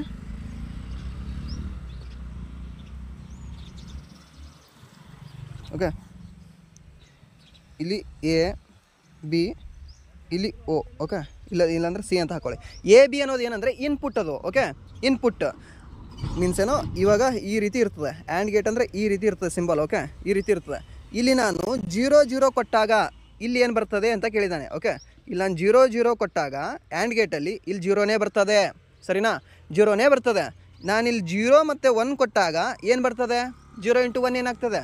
0ನೇ ಆಗ್ತದೆ. ಸೊ ನೆಕ್ಸ್ಟ್ ಇಲ್ಲಿ 1 ಕೊಟ್ಟು ಇಲ್ಲಿ 0 ಕೊಟ್ಟಾಗ ಮೀನ್ಸ್ ಏನು, ಇಲ್ಲಿ 1 ಕೊಟ್ಟು ಇಲ್ಲಿ 0 ಕೊಟ್ಟಾಗ, ಇಲ್ಲಾಂದರೆ ಇಲ್ಲಿ 0 ಕೊಟ್ಟು ಇಲ್ಲಿ 1 ಕೊಟ್ಟಾಗ ಅದು ಕೂಡ 0ನೇ ಬರ್ತದೆ. ಬಟ್ ಎರಡೂ ಕಡೆ ಒಂದೊಂದು ಇದ್ದಾಗ ಆವಾಗ 1 ಅಂತ ಬರ್ತದೆ. ಇದು ಎಲ್ಲಿ? ಆ್ಯಂಡ್ ಗೇಟಲ್ಲಿ. ಬಟ್ ನ್ಯಾಂಡ್ ಗೇಟ್ ಅಂತ ಬರ್ತದೆ. ಓಕೆನಾ, ಆ್ಯಂಡ್ ಗೇಟ್ ಇವೆಲ್ಲ ಗೇಟ್ಗಳು ಇವೆಲ್ಲ. ಓಕೆ, ನಮ್ಮ ಕಂಪೌಂಡ್ ಗೇಟ್ ಗೇಟ್ ಅಲ್ಲ ಇದು. ಓಕೆನಾ, ಗೇಟ್ಗಳು ಬೇರೆ ಇದು. ಸೊ ಈ ಗೇಟಲ್ಲಿ ಆ್ಯಂಡ್ ಗೇಟ್ ಏನಿದೆ ಅಲ್ವಾ, ಇದ್ರ ತದ್ವಿರುದ್ಧ ನ್ಯಾಂಡ್ ಗೇಟ್. ಓಕೆ, ಇದ್ರ ತದ್ವಿರುದ್ಧ ನ್ಯಾಂಡ್ ಗೇಟ್. ಅದರಲ್ಲಿ ನಿಮಗೆ 0 0 ಆದರೂ ಕೊಡಿ 1 ಬರುತ್ತೆ, 0 1 ಆದರೂ ಕೊಡಿ 1 ಬರುತ್ತೆ, ಇಲ್ಲ 1 0 ಕೊಡಿ 1 ಬರುತ್ತೆ, ಇಲ್ಲ ಆವಾಗ ನೀವು 1 1 ಕೊಟ್ಟರೆ ಮಾತ್ರ ಅಲ್ಲಿದ್ರೇನೋ ಬರೋದಿಲ್ಲ, ಅಲ್ಲಿ 0 ಬರುತ್ತೆ, ಸರಿನಾ. ನೆನಪಿಟ್ಕೊಳ್ಳಿ, ಆ್ಯಂಡ್ ಗೇಟ್ ಏನಿರುತ್ತಲ್ಲ ಅದ್ರ ಟ್ರೂತ್ ಟೇಬಲ್ ಅದು ಎಕ್ಸಾಕ್ಟ್ ಅಪೋಸಿಟ್ ಇರುತ್ತೆ ಯಾವುದ್ರದ್ದು? ನ್ಯಾಂಡ್ ಗೇಟ್ದು, ಸರಿನಾ. ನೆನಪಿರಲಿ, ಇದು ಟ್ರೂತ್ ಟೇಬಲಲ್ಲಿ ಇದು ಫುಲ್ ಸ್ವಲ್ಪ ಹೇಳುವಾಗ ಕಾನ್ಸೆಪ್ಟ್ ಹೇಳುವಾಗ ಇದು ಹೇಳಿರ್ತೀನಿ, ಸರಿನಾ. ಬಟ್ ಇದನ್ನು ಸ್ವಲ್ಪ ಆದರೂ ನೆನಪಿಟ್ಕೊಳ್ಳಿ, ಈ ಟ್ರೂತ್ ಟೇಬಲ್ ನೆನಪಿಟ್ಕೊಳ್ಳಿ ನೀವು, ಆ್ಯಂಡ್ ಗೇಟ್ದು, ಸರಿನಾ. ಆ್ಯಂಡ್ ಮತ್ತು ನ್ಯಾಂಡ್ ಗೇಟ್ದು ಕೇಳಿದ್ದಾನೆ. ಇಲ್ಲಿ ಏನಾದರೂ ಪ್ರಶ್ನೆ ಹೇಗಿತ್ತಂದರೆ ಯಾವಾಗ ನ್ಯಾಂಡ್ ಗೇಟ್ನ ಔಟ್ಪುಟ್ ಒಂದು ಆಗಿರುವುದಿಲ್ಲ ಅಂತ ಕೊಟ್ಟಿರಬೇಕಾಗಿತ್ತು. ಓಕೆ, ಅಲ್ಲಿ ಆ್ಯಂಡ್ ಇರೋ ಬದಲು ನ್ಯಾಂಡ್ ಅಂತ ಹಾಕಬೇಕಾಗಿತ್ತು. ಇಲ್ಲಿ ಆಗಿರ್ತದೆ ಬದಲು ಆಗಿರುವುದಿಲ್ಲ ಅಂತ ಕೊಟ್ಟಾಗ ಆಪ್ಷನ್ C ಇದೆಯಲ್ಲ ಅದು ಆಗಿರ್ತಿತ್ತು. ಸಾರಿ, ಆಪ್ಷನ್ C ಇದೆಯಲ್ಲ ಅದು ಆಗಿರ್ತಿತ್ತು. ಬಟ್ ಕ್ವಶನ್ ಹೀಗೆ ಕೇಳ್ಬೋದಾಗಿತ್ತು ಅವನು, ಏನಂತಂದರೆ ಯಾವಾಗ ನ್ಯಾಂಡ್ ಗೇಟ್ನ ಔಟ್ಪುಟ್ ಒಂದಾಗಿರುತ್ತದೆ ಅಂತ ಕೇಳಬೇಕಾಗಿತ್ತು. ಆವಾಗ ಆನ್ಸರ್ ಇದ್ರೇನೋ ಇದು ಇದು ಇದು 3 ಕೂಡ ಆಗಿರ್ತಿತ್ತು. ಬಟ್ ಇವಾಗ ಅವನೇನು ಕೇಳಿದ್ದಾನೆ? ಆ್ಯಂಡ್ ಗೇಟ್ ಕೇಳಿದ್ದಾನೆ. ಆ್ಯಂಡ್ ಗೇಟ್ನ ಔಟ್ಪುಟ್ ಯಾವಾಗ ಒಂದಾಗಿರ್ತದೆ? ಎರಡು ಇವಾಗಲೇ 1 1 ಇರಬೇಕಂತ ಹೇಳಿದೆ ತಾನೆ ಕೆಳಗಡೆ. A ಮತ್ತು B ಎರಡೂ ಕೂಡ ಇನ್ಪುಟ್ ಇದ್ರೇನೋ 1 1 ಕೊಡಬೇಕಂತ ಹೇಳಿದೆ ಅಲ್ವಾ. ಸೊ ಅದೇ ಇದು. ಸೊ ಎರಡೂ ಇನ್ಪುಟ್ಗಳು ಒಂದು ಇದ್ದಾಗ ನ್ಯಾಂಡ್ ಗೇಟ್ ಇದ್ರೇನೋ 0 ಯಾವಾಗಿರ್ತದೆ? ಎರಡು ಇನ್ಪುಟ್ಗಳು ಒಂದಿದ್ದಾಗ. ಇದ್ರ ಅಪೋಸಿಟ್ ಅದು ಅಷ್ಟೇ, ಆ್ಯಂಡ್ ನ್ಯಾಂಡ್. ಓಕೆ, ನೆನಪಿರ್ತದೆ. ಸೊ ನೆಕ್ಸ್ಟ್ ಆರ್ ಗೇಟ್ ಅಂತ ಬರ್ತದೆ, ಮತ್ತು ಅದು ಆನಂತರ ಎಕ್ಸಾರ್ ಅಂತ ಬರ್ತದೆ. ಅವೆಲ್ಲ ಯೂನಿವರ್ಸಲ್ ಗೇಟ್, ಅದು ಎಕ್ಸಾರ್ ಅದಲ್ಲ, ಎಕ್ಸಾರ ಮತ್ತು ಎಕ್ಸ್ನಾರ್ ಎಲ್ಲ, ಸರಿನಾ. ಸೊ ನೆಕ್ಸ್ಟ್ ಯಾವುದಿದೆ ಅಂದರೆ ಕೆಳಗಿನವುಗಳಲ್ಲಿ ಯಾವುದು ವೇಗವಾದ ಮತ್ತು ಸ್ಪಷ್ಟವಾದ ಕಮ್ಯುನಿಕೇಷನ್ ಆಗಿದೆ ಅಂತ ಹೇಳಿದ್ದಾರೆ. ವೇಗವಾದ ಮತ್ತು ಸ್ಪಷ್ಟವಾದ ಕಮ್ಯುನಿಕೇಷನ್ ಯಾವುದಾಗಿದೆ? ಇವಾಗ ನಾನು ಮಾತಾಡ್ತಿದ್ದೀನಿ, ನೀವು ಕೇಳಿಸ್ಕೊತಿದ್ದೀರಾ. ಇದು ವೇಗವಾದ ಮತ್ತು ಸ್ಪಷ್ಟವಾದ ಕಮ್ಯುನಿಕೇಷನಾ? ಹೌದಾ ಅಲ್ವಾ? ಅಲ್ಲ. ಯಾಕಂದರೆ ನಾನು ಮಾತಾಡ್ತಿದ್ದೀನಿ, ನೀವು ಕೇಳಿಸ್ಕೊತಿದ್ದೀರಾ. ನೀವೇನಾದರೂ ಹೇಳಿದ್ರೆ ನಾನು ಕಾಮೆಂಟಲ್ಲಿ ಇನ್ನೊಂದು 5 ನಿಮಿಷ ಇಲ್ಲ 10 ನಿಮಿಷ ಇಲ್ಲ ಇವತ್ತೊಂದು ನೈಟಲ್ಲಿ ನಾನು ಮೆಸೇಜ್ ನೋಡ್ಬೋದು, ನಿಮ್ಮ ಕಾಮೆಂಟ್ ನೋಡ್ಬೋದು, ಸರಿನಾ. ಇದು ಸ್ಪಷ್ಟವಾದ ಅಲ್ಲ ಇದು. ಓಕೆ, ಸೊ ಇಮೇಲ್ಗಳು ಇದ್ರೇನೋ ಅದೇ ಇತ್ತಲ್ವಾ. ಸೊ ನಾನು ಲೇಟಾಗೆ ನೋಡ್ತೀನಿ, ಇದು ಆಗೋದಿಲ್ಲ. ನೋಟಿಸ್ಗಳು ನಾನು ಪೋಸ್ಟ್ಗಳು ನೋಡಿದೆ, ಇಲ್ಲಾಂದರೆ ನೀವು ನೋಡಲ್ಲ ನಾನು ಹಾಕಿರೋದನ್ನು. ಸೊ ಇದು ಕೂಡ ಆಗಲ್ಲ. ಬಿಸ್ನೆಸ್ ಮೀಟಿಂಗ್ಗಳು ಅಥವಾ ಮುಖಾಮುಖಿ ಇನ್ಫಾರ್ಮಲ್ ಕಮ್ಯುನಿಕೇಷನ್ ಇದರಲ್ಲಿ 2 ಕೂಡ ಆಗ್ತದೆ. ಓಕೆ, ಇದು ಕೂಡ ಆಗ್ತದೆ, ಇದು ಕೂಡ ಆಗ್ತದೆ. ಬಟ್ ಇಲ್ಲಿ ಮ್ಯಾಕ್ಸಿಮಮ್ ಪರ್ಸೆಂಟೇಜ್ ತೊಗೊಂಡ್ರೆ ಆನ್ಸರಲ್ಲಿ ಬಹಳ ಹತ್ತಿರವಾದದ್ದು ತೊಗೋಬೇಕಾದ್ರೆ ಆಪ್ಷನ್ ಸಿ, ಮುಖಾಮುಖಿ, ಫೇಸ್ ಟು ಫೇಸ್ ಮಾತಾಡೋದು ಅಂತೀವಿ ಗೊತ್ತಾ, face to face informal communication. ಮುಖಾಮುಖಿ ಮಾತಾಡಿದ್ರೆ ಎಲ್ಲ ಇದ್ರೇನೋ ಕ್ಲಿಯರ್ ಆಗ್ತದೋ, ಏನಿದ್ರೇನೋ ಜಗಳ ಏನು ಉಳಿದಿಲ್ಲ, ಏನು ಸಿಟ್ಟು ಉಳಿದಿಲ್ಲ, ಮುಖಾಮುಖಿ ಮಾತಾಡಿ ನೋಡ್ರಿ ಒಂದ್ಸರಿ ಅಂತಾರೆ ಗೊತ್ತಾ. ಸೊ ಮುಖಾಮುಖಿ ಮಾತಾಡೋದು ಸ್ಪಷ್ಟವಾಗಿ ಕ್ಲಿಯರ್ ಆಗಿರ್ತದೆ, ನನಗೂ ಡೌಟ್ ಇರಲ್ಲ, ನಿಮಗೂ ಡೌಟ್ ಇರಲ್ಲ. ಓಕೆ, ಅದು ಸ್ಪಷ್ಟವಾದ ಮತ್ತು ಕ್ಲಿಯರ್ ಕಮ್ಯುನಿಕೇಷನ್ ಅದು. ಸೊ ಇದು ಏನು ಕಂಪ್ಯೂಟರ್ ಬಗ್ಗೆ ಅಂತೆಲ್ಲ ಇದು ಈಸಿಯಾಗಿ ಕೂಡ ಗೆಸ್ ಮಾಡಿ ಹೇಳ್ಬೋದು ನೀವು. ಸೊ ನೆಕ್ಸ್ಟ್ ಏನಿದೆ ಅಂದರೆ ಸ್ಪಷ್ಟವಾಗಿ ಮೌಖಿಕ ಸಂಭಾಷಣೆಯನ್ನು ಮಾಡುವಾಗ ಕೆಳಗಿನ ಯಾವ ಪದಗಳನ್ನು ಯಾವುದನ್ನು ಬಳಸಬೇಕು ಅಂತ ಕೊಟ್ಟಿದ್ದಾರೆ. ಯಾವುದನ್ನು ಬಳಸ್ತೀರಾ ನೀವು? ಇವಾಗ ಸ್ಪಷ್ಟವಾಗಿದ್ದರೆ ನಾನು ಮಾತಾಡ್ತಿದ್ದೀನಿ, ಏನಂತ ಬಳಸಬೇಕು? ಓಕೆ, ನಾನು ಕ್ಲಿಷ್ಟಕರವಾಗಿದ್ದರೆ ಏನಾದರೂ ಬಳಸಿದ್ರೆ ನೀವು ಕೇಳ್ತೀರಾ? ಕೇಳಬಹುದು. ಓಕೆ, ಏನೋ ಹೇಳ್ತಿದ್ದಾನಲ್ಲ ಸ್ಪೆಷಲ್ ಅಂತ ಕೇಳಬಹುದು. ಬಟ್ ಇಷ್ಟ ಆಗುತ್ತಾ? ಆಗ್ಲೂಬಹುದು, ಡಿಫ್ರೆಂಟಾಗಿ ನೀವು ಯೋಚನೆ ಮಾಡಿದ್ರೆ. ಬಟ್ ನಿಮಗೆ ಅರ್ಥ ಆಗುತ್ತಾ ಅಂತ ಕೇಳಿದ್ರೆ ಅದರಲ್ಲಿ 50-50 ಅಂತ ಹೇಳಬೇಕಾಗತ್ತೆ. ಸೊ ಕ್ಲಿಷ್ಟಕರವಾದ ಪದಗಳನ್ನ ನಾನು ಏನು ಹಳೆಗನ್ನಡದಲ್ಲ ನೆನೆದ್ರು ಮಾತಾಡಿದ್ರೆ, ಕ್ಲಿಷ್ಟಕರವಾಗಿ ಮಾತಾಡಿದ್ರೆ ನಿಮ್ಗೆ ಅರ್ಥ ಆಗೋದಿಲ್ಲ. ಸೊ ಅದು ರಾಂಗ್. ಕನ್ಫ್ಯೂಸಿಂಗ್ ಪದಗಳು ಏನಾದರೂ ಹೇಳೋಕ್ಕೆ ಸಾರ್ಕಾಸ್ಟಿಕ್ ನಾನು ಮಾತಾಡಿದ್ರೆ ನಿಮ್ಗೆ ಅದು ಅರ್ಥ ಆಗೋದಿಲ್ಲ. ಓಕೆ, ಸೊ ಅದು ಕೂಡ ಅಲ್ಲ. ಸೊ ನೆಕ್ಸ್ಟ್ ಸಂಕ್ಷಿಪ್ತಾಕ್ಷರಗಳು ಅಂತ ಕೊಟ್ಟಿದ್ದಾನೆ. ಸಂಕ್ಷಿಪ್ತವಾಗಿದ್ದರೆ ಕೆಲವೊಂದು ಮಾತುಗಳು ಪದಗಳನ್ನ ಹೇಳೋದು ಅಂತ ಹೇಳಿದ್ದಾನೆ. ಅದಾ? ಅಲ್ಲ. ಸೊ ಸಂಭಾಷಣೆ, ಮೌಖಿಕವಾಗಿ ಸಂಭಾಷಣೆ ಮಾಡುವಾಗ, ನಾನು ನಿಮ್ಗೆ ಮಾತಾಡುವಾಗ, ನೀವು ನನಗೆ ಮಾತಾಡುವಾಗ, ಇಲ್ಲಾಂದರೆ ನೀವು ನಿನ್ನ ಪಕ್ಕ ಫ್ರೆಂಡ್ ಕೂತಿದಾರಲ್ಲ ಇವಾಗ ಅವ್ರ ಜೊತೆ ಮಾತಾಡುವಾಗ ಹೇಗೆ ಮಾತಾಡಬೇಕು ಅಂದರೆ ಸರಳ ಪದಗಳಿರಬೇಕು. ಈಸಿ ಪದಗಳಿದ್ದರೆ ಮನಸ್ಸಿಗೆ ಮುಟ್ತವೆ, ಅದಾದ ನಂತರ ತಲೆಯಲ್ಲೂ ಹೋಗ್ತವೆ. ಸರಿನಾ? ಸೊ ನೆಕ್ಸ್ಟ್ 78ನೇ ಪ್ರಶ್ನೆ ಏನಿದೆ ಅಂದರೆ ಕೆಳಗಿನ ಯಾವ ಪ್ರೊಸೆಸ್ಗೆ ಎನ್ಸ್ಕ್ರಿಪ್ಷನ್ ಎಂದು ಕರೆಯುತ್ತಾರೆ ಅಂತ ಕೊಟ್ಟಿದ್ದಾರೆ. ಎನ್ಕ್ರಿಪ್ಷನ್ ಅಂತ ಎದಕ್ಕೆ ಕರೀತಾರೆ? ಎನ್ಕ್ರಿಪ್ಷನ್ ಆಗಿದೆ ನಿನ್ನ ಫೋನು, ಓಕೆ ಅಂತ ಹೇಳ್ತಾರೆ ಗೊತ್ತಾ. ಎನ್ಕ್ರಿಪ್ಟೆಡ್ ಅಂತ ಬರ್ತದೆ. ನೀವು ಯಾವುದಾದ್ರೂ ವೆಬ್ಸೈಟ್ ಇದ್ರೇನೋ ಕ್ಲಿಕ್ಔಟ್ ಮಾಡಿದಾಗ ನಿಮ್ಮದು ರೋಬೋ ಅಂತ ಎಲ್ಲ ತೊಗೋತದೆ ಗೊತ್ತಾ, ಅಥೆಂಟಿಕೇಶನ್ ತೊಗೋತದೆ. ಅಥೆಂಟಿಕೇಶನ್ ತೊಗೊಂಡ ನಂತರ ಮುಂದೆ ಬರ್ತದೆ ಏನು ಎನ್ಕ್ರಿಪ್ಟೆಡ್ ಕೋಡ್ ಅಂತ. ಓಕೆ, ಏನದು ಎನ್ಕ್ರಿಪ್ಟೆಡ್ ಅಂದರೆ? ಏನದು ಹೇಳ್ಬೋದಾ? ಸೊ ಇದಕ್ಕೆ ಇಂಗ್ಲೀಷ್ ಫಾರ್ಮೆಟಲ್ಲಿ ನೋಡೋಣ ಇದನ್ನು. ಇಲ್ಲಿದೆ ನೋಡಿ, ಅಲ್ಲಿ ಸ್ವಲ್ಪ ಕನ್ಫ್ಯೂಷನ್ ಆಗಿತ್ತದು. ಎನ್ಕ್ರಿಪ್ಷನ್ ಅಂದರೆ converting plain text into cipher text. Okay, cipher text ಅದು. ಓಕೆ, ಕನ್ವರ್ಟಿಂಗ್ ಪ್ಲೇನ್ ಟೆಕ್ಸ್ಟ್ನ ನಾರ್ಮಲಾಗಿ ನೀವು ಬರಿತೀರ ಗೊತ್ತಾ, ಆ ಟೆಕ್ಸ್ಟ್ನ ಇಲ್ಲಾಂದರೆ ಟೈಪ್ ಮಾಡಿರೋದು ಇಲ್ಲಿ ನೀವು ನೋಡ್ತಿದ್ದೀರ ಅಲ್ವಾ, hiding text behind image, encryption is, ಇವೆಲ್ಲ ಇದ್ರೇನೋ ಪ್ಲೇನ್ ಟೆಕ್ಸ್ಟ್ ಇದೆಯಲ್ಲ, ಸರಿನಾ? ಈ ಪ್ಲೇನ್ ಟೆಕ್ಸ್ಟ್ನ ಏನು ಮಾಡ್ತಾರೆ ಅಂದರೆ ಸೈಪರ್ ಟೆಕ್ಸ್ಟ್ಗೆ ಕನ್ವರ್ಟ್ ಮಾಡ್ತಾರೆ. ಆ ಕನ್ವರ್ಟ್ ಮಾಡೋ ಪ್ರೊಸೆಸ್ಗೆ ಏನಂತಾರೆ? ಎನ್ಕ್ರಿಪ್ಷನ್ ಅಂತಾರೆ. ಎನ್ಕ್ರಿಪ್ಷನ್ ಅಂತ ಕರೀತಾರೆ. ಸರಿನಾ? ಸೊ ಮುಂದಿನ ಪ್ರಶ್ನೆ ಏನಿದೆ ಅಂದರೆ ಇಲ್ಲಿ ಕನ್ನಡದಲ್ಲಿ ಬರಬೇಕಲ್ವಾ. ಓಕೆ, ಇಲ್ಲಿ ಪ್ಲೇಸ್ ಅಂತ ಕೊಟ್ಟಿದ್ದಾರೆ ನೋಡಿ, ಅದು ಪ್ಲೇಸ್ ಅಂತ ಕೊಟ್ಟಿದ್ದಾರೆ. ಸೊ ಕನ್ನಡದಲ್ಲಿ ಸ್ವಲ್ಪ ಯಾಕೆ ನಾವು ಇಂಗ್ಲೀಷಲ್ಲೂ ಕೂಡ ನೋಡಬೇಕು ಕಂಪ್ಯೂಟರ್ ಪ್ರಶ್ನೆ ಅಂದರೆ, ಇದಕ್ಕೆ ಕಂಪ್ಯೂಟರ್ ಆಗಲಿ ಮತ್ತು ಬಯಾಲಜಿ ಸೈನ್ಸ್ ಆಗಲಿ ಇಂಗ್ಲೀಷಲ್ಲಿ ನೋಡಿದಷ್ಟು ಬೆಟರ್. ಓಕೆ, ಇಲ್ಲಾಂದರೆ ಕನ್ನಡದಲ್ಲಿ ನೋಡಿದ್ರೆ ಅದು ಕಬ್ಬಿಣದ ಕಡಲೆ ಥರನೇ ಕಾಣಿಸ್ತದೆ ಸಮ್ ಟೈಮ್. ಇಲ್ಲಾಂದರೆ ಕೆಲವೊಂದು ಸರಿ ಇದ್ರೇನೋ ರಾಂಗ್ ಆಗೋ ಚಾನ್ಸಸ್ಸೇ ಮ್ಯಾಕ್ಸಿಮಮ್ ಇರ್ತದೆ. ಯಾಕೆ ಆಪ್ಷನ್ ಕರೆಕ್ಟಾಗಿ ಟ್ರಾನ್ಸ್ಲೇಟ್ ಮಾಡಿರೋದಿಲ್ಲ. ಸರಿನಾ? ಸೊ ಅದಕ್ಕೆ ನಿಮ್ಗೆ ಏನಾದರೂ ಕನ್ಫ್ಯೂಷನ್ ಆಗ್ತಿದ್ರೆ ಪ್ರಶ್ನೆಯಲ್ಲಿ ಅಂತಂದರೆ ಇಂಗ್ಲೀಷಲ್ಲೇ ನೋಡಿ ಒಂದು ಸರಿ. ಓಕೆನಾ? ಅವ್ನು ಕೊಟ್ಟಿರ್ತಾನೆ ಇಂಗ್ಲೀಷಲ್ಲೇ ಫೈನಲ್ ಅಂತ ಕೊಟ್ಟಿರ್ತಾನೆ. ಸೊ ಅದಕ್ಕೆ ಇಂಗ್ಲೀಷಲ್ಲಿ ಒಂದು ಸರಿ ನೋಡ್ಕೊಳ್ಳಿ ಅಷ್ಟೇ. ಸೊ ನೆಕ್ಸ್ಟ್ ಏನಿದೆ ಅಂದರೆ ವಿಡಿಯೋ ಮತ್ತು ಆಡಿಯೋ ಡೇಟಾ ಪ್ಯಾಕೇಜ್ ವಿತರಣೆಯ ಸಂದರ್ಭದಲ್ಲಿ ಆಗುವ ಅಸಮಾನ ವಿಳಂಬಕ್ಕೆ ಏನೆನ್ನುವರು ಅಂತ ಕೊಟ್ಟಿದ್ದಾರೆ. ವಿಡಿಯೋ ಮತ್ತು ಆಡಿಯೋ ಪ್ಯಾಕೇಜ್ ಇದ್ರೇನೋ ವಿತರಣೆ ಮಾಡ್ತಾರಲ್ವ, ಆ ಸಂದರ್ಭದಲ್ಲಿ ಆಗುವ ಅಸಮಾನ ವಿಳಂಬಕ್ಕೆ ಏನನ್ನುವರು?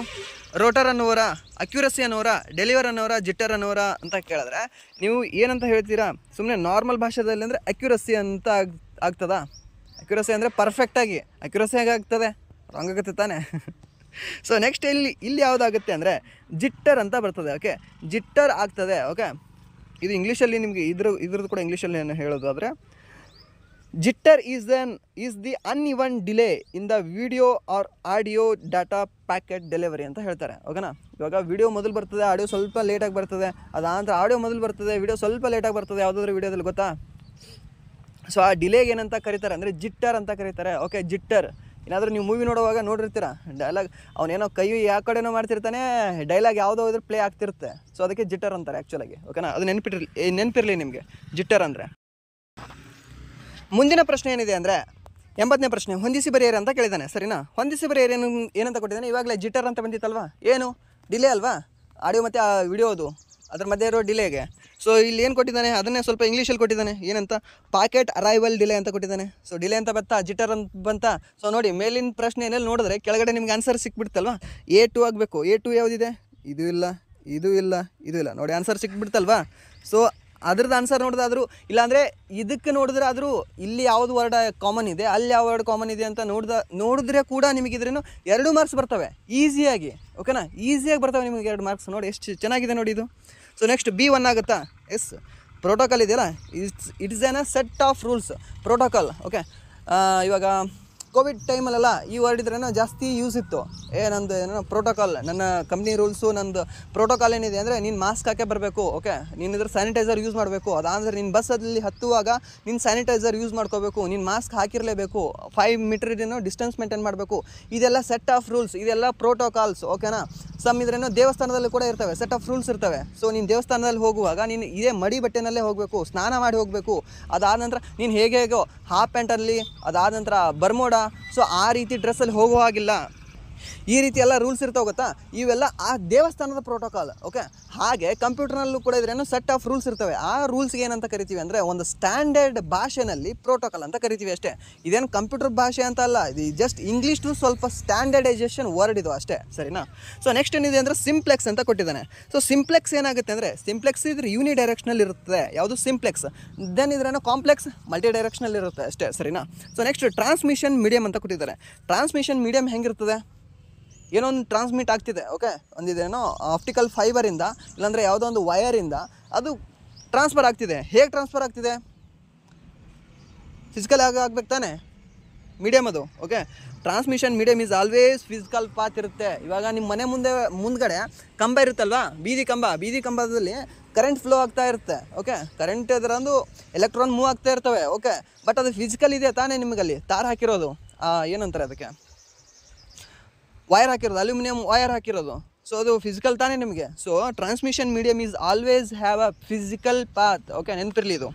ಸೊ ನೆಕ್ಸ್ಟ್ ಪ್ರಶ್ನೆ ಏನಿದೆ ಅಂದರೆ 81ನೇ ಪ್ರಶ್ನೆ, ಟೇಬಲ್ನಲ್ಲಿ ಇರುವ ಒಟ್ಟು ರೋಗಳ ಸಂಖ್ಯೆಗೆ ಏನೆಂದು ಕರೆಯುತ್ತಾರೆ ಅಂತ ಕೊಟ್ಟಿದ್ದಾರೆ. ಟೇಬಲ್ನಲ್ಲಿರುವ ಒಟ್ಟು ರೋಗಳ ಸಂಖ್ಯೆಗೆ ಏನಂತ ಕರೀತಾರೆ? ಡಿಗ್ರಿ ಅಂತ ಕರೀತಾರಾ, ಅದಂದರೆ ಡೊಮೈನ್ ಅಂತ ಕರೀತಾರೆ, ಕಾರ್ಡಿನಲಿಟಿ ಅಂದರೆ ರಿಲೇಷನ್ ಅಂತ ಕರೀತಾರೆ. ಸೊ ಇದಕ್ಕೆ ಸರಿಯಾದ ಉತ್ತರ ಯಾವುದಾಗುತ್ತೆ ಅಂತ ಕೇಳಿದ್ರೆ ಆಪ್ಷನ್ 3 ಏನಿದೆ. ಆಪ್ಷನ್ 3 ಅಂದರೆ ಕಾರ್ಡಿನಾಲಿಟಿ ಅಂತ ಕರೀತಾರೆ. ಓಕೆ, ಒಟ್ಟು ರೋಗಗಳ ಸಂಖ್ಯೆಗೆ ಏನಂತ ಕರೀತಾರೆ ಅಂದರೆ ಕಾರ್ಡಿನಾಲಿಟಿ ಅಂತ ಕರೀತಾರೆ. ಎಲ್ಲಿ ಟೇಬಲ್ನಲ್ಲಿರುವ ಒಟ್ಟು ರೋಗಗಳ ಸಂಖ್ಯೆಗೆ ಕಾರ್ಡಿನಾಲಿಟಿ ಅಂತ ಕರೀತಾರೆ, ಸರಿನಾ. ಇದು ನೆನಪಿಟ್ಕೊಳ್ಳಿ. ಈ ಕ್ವಶನ್ ಒಂದು 2 ಸರಿ ಏನೋ ಕೇಳಿದ್ದಾನೆ, ಸರಿನಾ. ನೆನಪಿರಲಿ ಇದು ನಿಮಗೆ. ಸೊ ನೆಕ್ಸ್ಟ್ ಏನಿದೆ ಅಂದರೆ 2 ಎಂಟಿಟೀಸ್ಗಳ ಸಂಬಂಧವನ್ನು ಏನೆಂದು ಕರೆಯುತ್ತಾರೆ ಅಂತ ಕೊಟ್ಟಿದ್ದಾರೆ. ಓಕೆ, 2 ಎಂಟಿಟೀಸ್ಗಳ ಸಂಬಂಧವನ್ನು ಏನೆಂದು ಕರೆಯುತ್ತಾರೆ? ಏನಂತ ಕರೀತಾರೆ? ಯುನರಿ ಅಂತ ಕರೀತಾರೆ, ಬೈನರಿ ಅಂತ ಕರೀತಾರೆ, ಟೆರನರಿ ಅಂತ ಕರೀತಾರೆ, ಕ್ವಾಟ್ನರಿ ಅಂತ ಕರೀತಾರೆ. ಅಂದರೆ ಬೈನರಿ ಅಂತ ಕರೀತಾರೆ. ಓಕೆ, ಬೈನರಿ ಅಂತ ಕರೀತಾರೆ. 2 ಎಂಟಿಟೀಸ್ಗಳ ಸಂಬಂಧವನ್ನು ಬೈನರಿ ಅಂತ ಕರೀತಾರೆ. Binary code. Okay, binary word ಯಾವುದಾವುದು ಶಬ್ದಗಳು, ಯಾವುದ್ಯಾವುದು ಸಂಖ್ಯೆಗಳು, 0 ಮತ್ತು 1 ಅಷ್ಟೇ, ಸರಿನಾ. ಸೊ ನೆನಪಿರಲಿ. ಸೊ ನೆಕ್ಸ್ಟ್ ಪ್ರಶ್ನೆ ಏನಿದೆ ಅಂದರೆ 83ನೇ ಪ್ರಶ್ನೆ, ಸಾಫ್ಟ್ವೇರ್ ಕೋಡ್ನಲ್ಲಿ ತಪ್ಪು ಕಂಡುಹಿಡಿಯೋಕೆ ಡ್ಯಾಶ್ ಎಂದು ಡ್ಯಾಶ್ ಎಂದು ಕರೆಯುತ್ತಾರೆ ಅಂತ ಕೊಟ್ಟಿದ್ದಾರೆ. ಸಾಫ್ಟ್ವೇರ್ನಲ್ಲಿ ಕೋಡ್ನಲ್ಲಿ ತಪ್ಪು ಕಂಡುಹಿಡಿಯೋಕೆ. ಓಕೆ, ಸಾಫ್ಟ್ವೇರ್ ಒಳಗೆ ಕೋಡ್ ಇರ್ತಾವಲ್ವಾ, ಆ ಕೋಡ್ ಒಳಗೆ ತಪ್ಪು ಕಂಡುಹಿಡಿಯೋಕೆ ಏನಂತಾರೆ ಅದಕ್ಕೆ? Hacking, compiling, testing, debugging. Okay, compile ಯಾವಾಗ ಮಾಡಿದ್ದೀರಾ ನೀವು? ರನ್ ಮಾಡುವಾಗಲಾ? ಅದಾಂದ್ರೆ ಅದರಲ್ಲಿರೋ ತಪ್ಪು ಕಂಡುಹಿಡಿಯೋಕ್ಕೆ ಡಿಬಗ್ಗಿಂಗ್ ಅಂತಾರೆ. Okay, debugging. Okay, so next ಪ್ರಶ್ನೆ ಏನಿದೆ ಅಂದರೆ 84ನೇ ಪ್ರಶ್ನೆ, ಲಾಗಿನ್ ನೇಮ್ ಹಾಗೂ ಪಾಸ್ವರ್ಡ್ ಪರಿಶೀಲನೆಯನ್ನು ಕಂಪ್ಯೂಟರ್ ಟರ್ಮಿನಾಲಜಿಯಲ್ಲಿ ಏನೆಂದು ಕರೆಯುತ್ತಾರೆ ಅಂತ ಕೊಟ್ಟಿದ್ದಾರೆ. ಲಾಗಿನ್ ನೇಮ್ ಮತ್ತು ಪಾಸ್ವರ್ಡ್ ಇದ್ದರೆ ಪರಿಶೀಲನೆ ಆಗ್ತದೆ ಗೊತ್ತಾ, ಅದು ಕಂಪ್ಯೂಟರ್ನ ಭಾಷೆಯಲ್ಲಿ ಏನಂತ ಕರೀತಾರೆ? ಕಾನ್ಫಿಗರೇಷನ್ ಅಂತ ಕರೀತಾರೆ, ಆಕ್ಸಿಸ್ ಎಲಿಜಿಬಿಲಿಟಿ ಅಂತ ಕರೀತಾರೆ, ಅಥೆಂಟಿಕೇಷನ್ ಅಂತ ಕರೀತಾರೆ, ಲಾಗಿಂಗ್ ಇನ್ ಅಂತ ಕರೀತಾರೆ, ಸರಿನಾ. ಏನಂತ ಕರೀತಾರೆ? ಲಾಗಿಂಗ್ ಇನ್ ಅಂತ ಕರೀತಾರವಾ. ಲಾಗಿನ್ ನಾವು ಮಾಡ್ತಿರ್ತೀವಿ, ಆ ಲಾಗಿನ್ ಮಾಡುವಾಗಲೇ ಏನಂತ ಕರೀತಾರೆ ಅಂದರೆ ಅದಕ್ಕೆ ಅಥೆಂಟಿಕೇಷನ್ ಅಂತ ಕರೀತಾರೆ. ಅಂದರೆ ಅಥೆಂಟಿಕೇಟೆಡ್ ಪರ್ಸನ್ ನೀನಿದೆಯಾ, ಸರಿಯಾದ ಪರ್ಸನ್ ನೀನಿದೆಯಾ, ಸರಿಯಾಗಿದ್ರೇನೋ ಅವನೇ ಇದ್ರೇನೋ ಪಾಸ್ವರ್ಡ್ ಯೂಸ್ ಮಾಡ್ತಿದ್ದಾನ. ಸೊ ನಿಂದು ID ಮತ್ತು ಯಾರೋ ಬೇರೆ ಪಾಸ್ವರ್ಡ್ ಹಾಕಿದ್ರೆ ಅಲ್ಲಿ ಅಥೆಂಟಿಕೇಟೆಡ್ ಆಗೋದಿಲ್ಲ. ಓಕೆನಾ. ಸೊ ನಿನ್ನ ಪಾಸ್ವರ್ಡ್ ನಿನಗೆ ಗೊತ್ತಿರ್ತದೆ. ಸೊ ಅದಕ್ಕೆ ನೀನೇ ಅದನ್ನು ಹಾಕಿದ್ರೆ, ಕರೆಕ್ಟಾಗಿ ಹಾಕಿದ್ರೆ ಅದು ಅನ್ಕೋತದೆ. ಓಕೆನಪ್ಪ, ಇವನು ಯಾರು, ಸಮೋನ್ ಹರ್ಷ, ಅವನೇ ಹಾಕಿದ್ದಾನೆ ಇದರಲ್ಲಿ. ಓಕೆನಾ, ಸಮೋನ್ ಅಹಂ. ಓಕೆ, ಅವನೇ ಹಾಕಿದ್ದಾನೆ ಇದು ಪಾಸ್ವರ್ಡ್ನ. ಸೊ ಅವನೇ ಇದ್ದಾನೆ, ಅಥೆಂಟಿಕೇಟೆಡ್ ಪರ್ಸನ್ ಇದ್ದಾನೆ ಅಂತ ಅದು ಅಥೆಂಟಿಕೇಷನ್ ಮಾಡ್ತದೆ. ಓಕೆ, ಸೊ ಅದಕ್ಕೆ ಏನಂತಾರೆ ಅಂದರೆ ಅಥೆಂಟಿಕೇಷನ್ ಅಂತಾರೆ, ಸರಿನಾ. ಅದು ನೆನಪಿರಲಿ ನಿಮಗೆ. ನಾರ್ಮಲ್ ಭಾಷೆಯಲ್ಲಿ ಏನಂತ ಕರಿತೀವಿ ಅದಕ್ಕೆ? ಆಕ್ಸಿಸ್ ಎಲಿಜಿಬಿಲಿಟಿ ಅಂತ ಕರಿತೀವಿ. ಓಕೆ, ಆಕ್ಸಿಸ್ ಎಲಿಜಿಬಿಲಿಟಿ ಅಂತ ಕರಿತೀವಿ ನಾರ್ಮಲ್ ನಮ್ಮ ಭಾಷೆಯಲ್ಲಿ ಹೇಳೋದಾದರೆ. ಅಲ್ಲಿ ಅವ್ರು ಏನಾದರೂ ಕಂಪ್ಯೂಟರ್ ಟರ್ಮಿನಾಲಜಿ ಅಂತ ಕೊಟ್ಟಿರಲಿಲ್ಲ ಅಂದರೆ ಆಕ್ಸಿಸ್ ಎಲಿಜಿಬಿಲಿಟಿ, ಇದನ್ನು ಕೊಟ್ಟಿರಲಿಲ್ಲ ಅಂದರೆ, ಈ ಆಪ್ಷನ್ ಕೊಟ್ಟಿರಲಿಲ್ಲ ಅಂದರೆ, ಸರಿನಾ. ಸೊ ನೆಕ್ಸ್ಟ್ ಪ್ರಶ್ನೆ ಏನಿದೆ ಅಂದರೆ Quick Heal, Norton, Smart Dog, ಮೆಕಾಫಿಗಳು ಈ ಕೆಳಗಿನ ಯಾವುದಕ್ಕೆ ಉದಾಹರಣೆಗಳು ಅಂತ ಕೊಟ್ಟಿದ್ದಾರೆ. ಸೊ ನೀವು ಕಂಪ್ಯೂಟರ್ ಯೂಸ್ ಮಾಡ್ತಿದ್ರೆ ಇದರಲ್ಲಿ ಒಂದಾದರೂ ನಿಮ್ಮ ಕಂಪ್ಯೂಟರಲ್ಲಿ ಹಾಕ್ಸಿರ್ತೀರ ನೀವು ರೀಸೆಂಟಾಗಿ ಏನಾದರೂ ನಿಮ್ಮ ಕಂಪ್ಯೂಟ್ರಲ್ಲಿ ಏನಂತಾರೆ ಅದಕ್ಕೆ ವೈರಸ್ಗಳು ಸ್ವಲ್ಪ ಎಂಟ್ರಿ ಆಗ್ಲಿಕ್ಕೆ ಟ್ರೈ ಮಾಡ್ತಿದ್ದು ಎಲ್ಲ ವೈರಸ್ ಬಂದಿತ್ತು ಅಂದರೆ ಏನು ಹಾಕಿರ್ತೀರ? ಏನಿದೆ ಇದೆಲ್ಲ ಕ್ವಿಕ್ ಹೀಲ್ ಆ ವರ್ಡ್ನ ಹೇಳಿದ್ರೆ ನಾವು ಹೇಳಬೇಕು ರಿಲ್ಯಾಕ್ಸ್ ಮಾಡ್ತದೆ ನಮಗಂತ. ಯಾವುದು ಎದರಿಂದ? ಆ್ಯಂಟಿ ವೈರಸ್ಸಿಂದ. ನಾರ್ಟನ್ ಇದು ಕೂಡ ಸೇಮ್. ಸ್ಮಾರ್ಟ್ ಡಾಗ್ ಇದು ಎದಕ್ಕೆ ಕಂಡು ಹಿಡಿದು ಓಡಿಸ್ತದೆ ಅಂತಂದರೆ ಆ್ಯಂಟಿ ವೈರಸ್ಗೆ. ಓಕೆ, ಆಂಟಿ ಆಗಿದೆ ಇದು, ಆ್ಯಂಟಿ ವೈರಸ್ಗೆ ಅದು. ಓಕೆ, ಆ್ಯಂಟಿ ಅಂತ ಬರಬೇಕು, ಅದು ಆ್ಯಂಟಿ ವೈರಸ್ಗೆ ಸಂಬಂಧಿಸಿದ ಉದಾಹರಣೆಗಳು ಇವೆಲ್ಲ ಇದ್ರೇನೋ ಸಾಫ್ಟ್ವೇರ್ಗಳಿದ್ದಾವೆ. ಇವೆಲ್ಲ ಇದ್ರೇನೋ ಆ್ಯಂಟಿ ವೈರಸ್ ಸಾಫ್ಟ್ವೇರ್ಗಳು ಇವೆಲ್ಲ. ಯಾವುದು? Quick Heal, Norton, Smart Dog, ಮೆಕಾಫಿಗಳು. ಇಲ್ಲಿ ನಿಮಗೆ ಕ್ವಿಕ್ ಹಿಲ್ ಮತ್ತು ಸ್ಮಾರ್ಟ್ ಡಾಗ್ ಇದ್ರೇನೋ ಸ್ವಲ್ಪ ಯೂಸ್ ಮಾಡಿರ್ತೀರ ಜಾಸ್ತಿ. ಈ ನಾರ್ಟನ್ನು ಯೂಸ್ ಮಾಡಿರ್ತಾರೆ, ಹಾಗೆ ಮೆಕಾಫಿನೂ ಯೂಸ್ ಮಾಡಿರ್ತಾರೆ. ಬಟ್ ಕೆಲವೊಂದು ಜಾಸ್ತಿ ಕಂಪ್ಯೂಟ್ರಲ್ಲಿ ಕ್ವಿಕ್ ಹಿಲ್ ಸ್ವಲ್ಪ ಯೂಸ್ ಮಾಡೋದು ನಾನು ನೋಡಿದ್ದೀನಿ, ಸರಿನಾ? ಕ್ವಿಕ್ ಹಿಲ್ನ. ಬಟ್ ನೀವು ಇಲ್ಲಿ 4 ಆಪ್ಷನ್ ಕೊಟ್ಟರೆ ಈಸಿಯಾಗಿ ಹೇಳ್ಬೋದು. ಬಟ್ ಇಲ್ಲಿ ಒಂದೊಂದೇ ಕೊಟ್ಟರೆ ಸ್ವಲ್ಪ ಡೌಟಿಗೆ ಬರುತ್ತೆ. ಓಕೆನಾ? ಡೌಟ್ ಬರುತ್ತೆ. ಸೊ ಇದನ್ನು ನೀವು ನೋಡ್ಕೊಳ್ಳಿ, ಇವ್ನು 3 ಕೂಡ, ಸಾರಿ ಇವ್ನು 4 ಕೂಡ, ಸರಿನಾ? ಸೊ ನೆಕ್ಸ್ಟ್ ಪ್ರಶ್ನೆ ಏನಿದೆ ಅಂದರೆ ಈ ಕೆಳಗಿನ ಯಾವ ಗಣಕಯಂತ್ರ ಒಂದೇ ಸಮಯದಲ್ಲಿ 50,000ವರೆಗೆ ಬಳಕೆದಾರ ಕೆಲಸಗಳನ್ನು ಮಾಡುತ್ತದೆ, ಪ್ರೊಸೆಸಿಂಗ್ ಕೆಲಸಗಳನ್ನು ಮಾಡುತ್ತದೆ ಅಂತ ಕೇಳಿದ್ದಾನೆ. ಯಾವುದು? Micro computer, super computer, mini computer, main frame computers ಅಂತ ಕೇಳಿದ್ರೆ ಒಂದೇ ಸಮಯದಲ್ಲಿ 50,000ವರೆಗೆ ಬಳಕೆದಾರರ ಕೆಲಸಗಳನ್ನು ಮಾಡುವ ಕಂಪ್ಯೂಟರ್ ಯಾವುದು? Main frame computer. ಓಕೆ, ಯಾವುದು? Main frame computer. Super computer ಅಂತ ಹಾಕಬೇಡಿ, ಮತ್ತೆ ಸೂಪರ್ ಕಂಪ್ಯೂಟರ್ ಅಲ್ಲ. ಓಕೆ, ಮೇನ್ ಫ್ರೇಮ್ ಕಂಪ್ಯೂಟರ್ ಮಾಡ್ತದೆ ಒಂದೇ ಟೈಮ್ನಲ್ಲಿ. ಓಕೆ, ಇದು ಇವಾಗಲೇ ಮಾಡಿದ್ರೆ 50,000 ಬಳಕೆದಾರ ಕೆಲಸಗಳನ್ನು ಮಾಡ್ತದೆ. ಯಾವುದು? ಮೇನ್ ಫ್ರೇಮ್ ಕಂಪ್ಯೂಟರ್, ಸರಿನಾ? ಸೊ ನೆಕ್ಸ್ಟ್ ಪ್ರಶ್ನೆ ಏನಿದೆ ಅಂದರೆ ರಿಮೋಟ್ ನಿರ್ವಹಣೆಗಾಗಿ ಈ ಕೆಳಗಿನ ಯಾವ ಅಂತರ್ಜಾಲ ಸೇವೆಯನ್ನು ಬಳಸುತ್ತಾರೆ ಅಂತ ಕೊಟ್ಟಿದ್ದಾರೆ. ರಿಮೋಟ್ ನಿರ್ವಹಣೆಗಾಗಿ ಯಾವ್ದು ಬಳಸ್ತಾರೆ?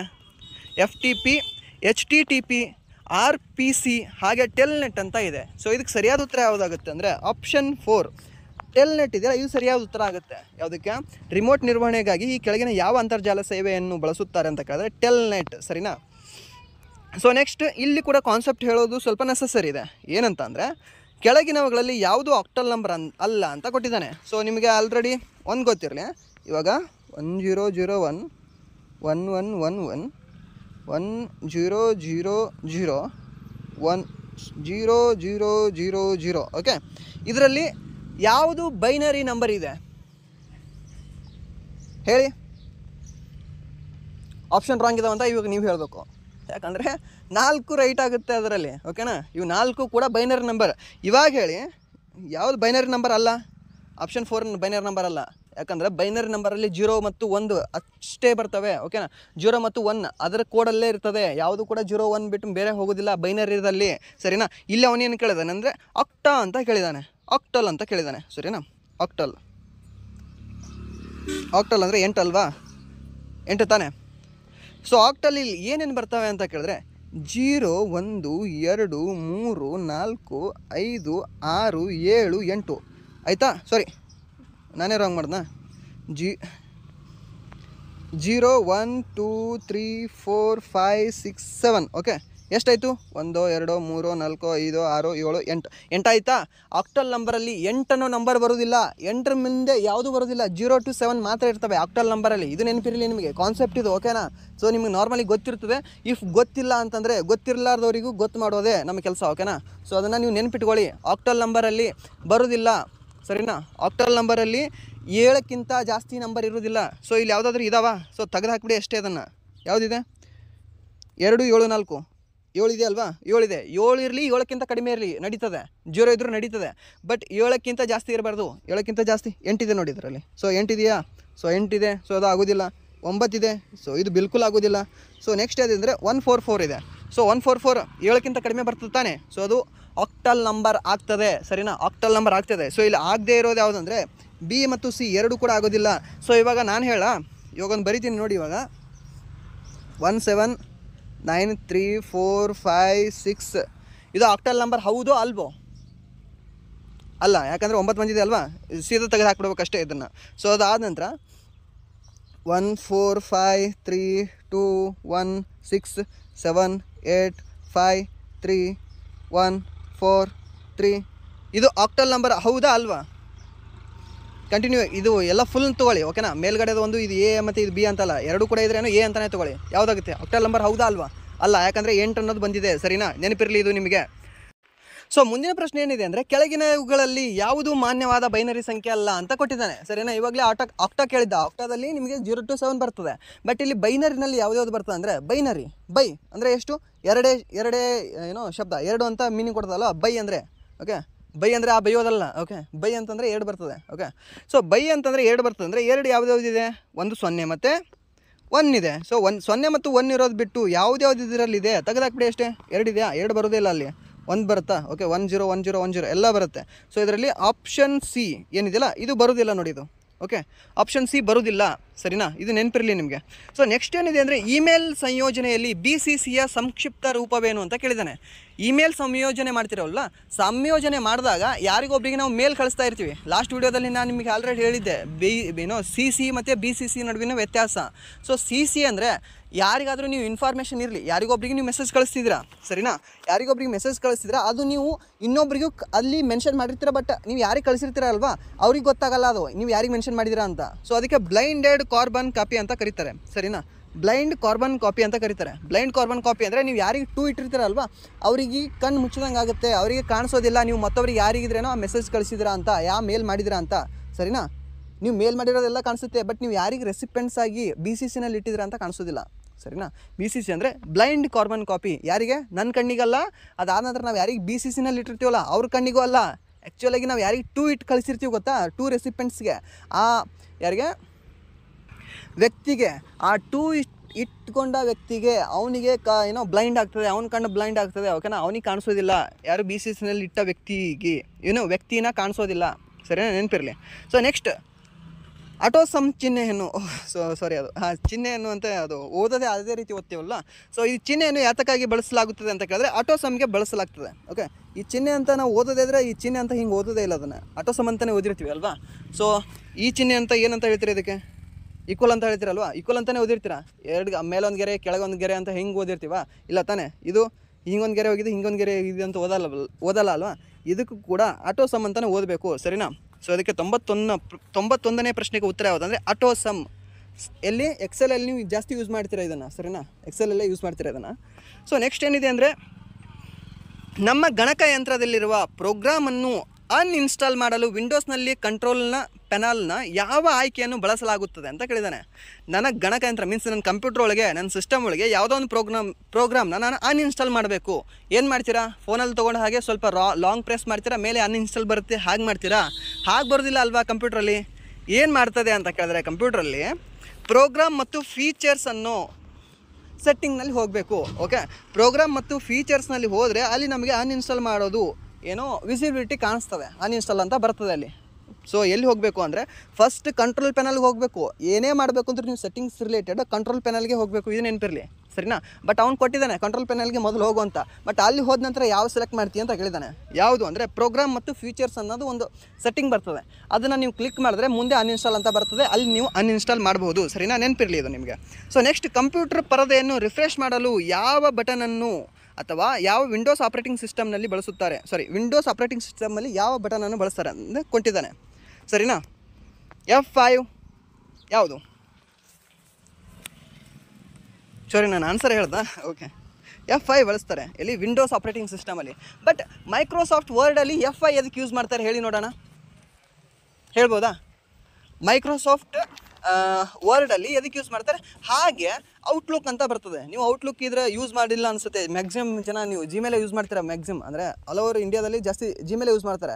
ಬಟ್ ಕಂಪ್ನಿ ಅಥಾರಿಟಿನಲ್ಲಿದ್ರೇನೋ ವರ್ಕ್ ಮಾಡ್ತಾರೆ ಗೊತ್ತಾ, ಕಂಪ್ನಿ ಅಥಾರಿಟೀಸ್ ಇರ್ತಾರಲ್ವ, ಅವ್ರದ್ದು ಜಾಸ್ತಿ ಇದ್ರೇನೋ ಇದು ಇರೋದಿಲ್ಲ, ಜಿಮೇಲ್ ಇರೋದಿಲ್ಲ ಅವ್ರ ID. ಅವ್ರದ್ದು ಇದ್ರೆ ಔಟ್ಲುಕ್ ID ಇರ್ತದೆ, ಸರಿನಾ? ಔಟ್ಲುಕ್ ID ಇರ್ತದೆ.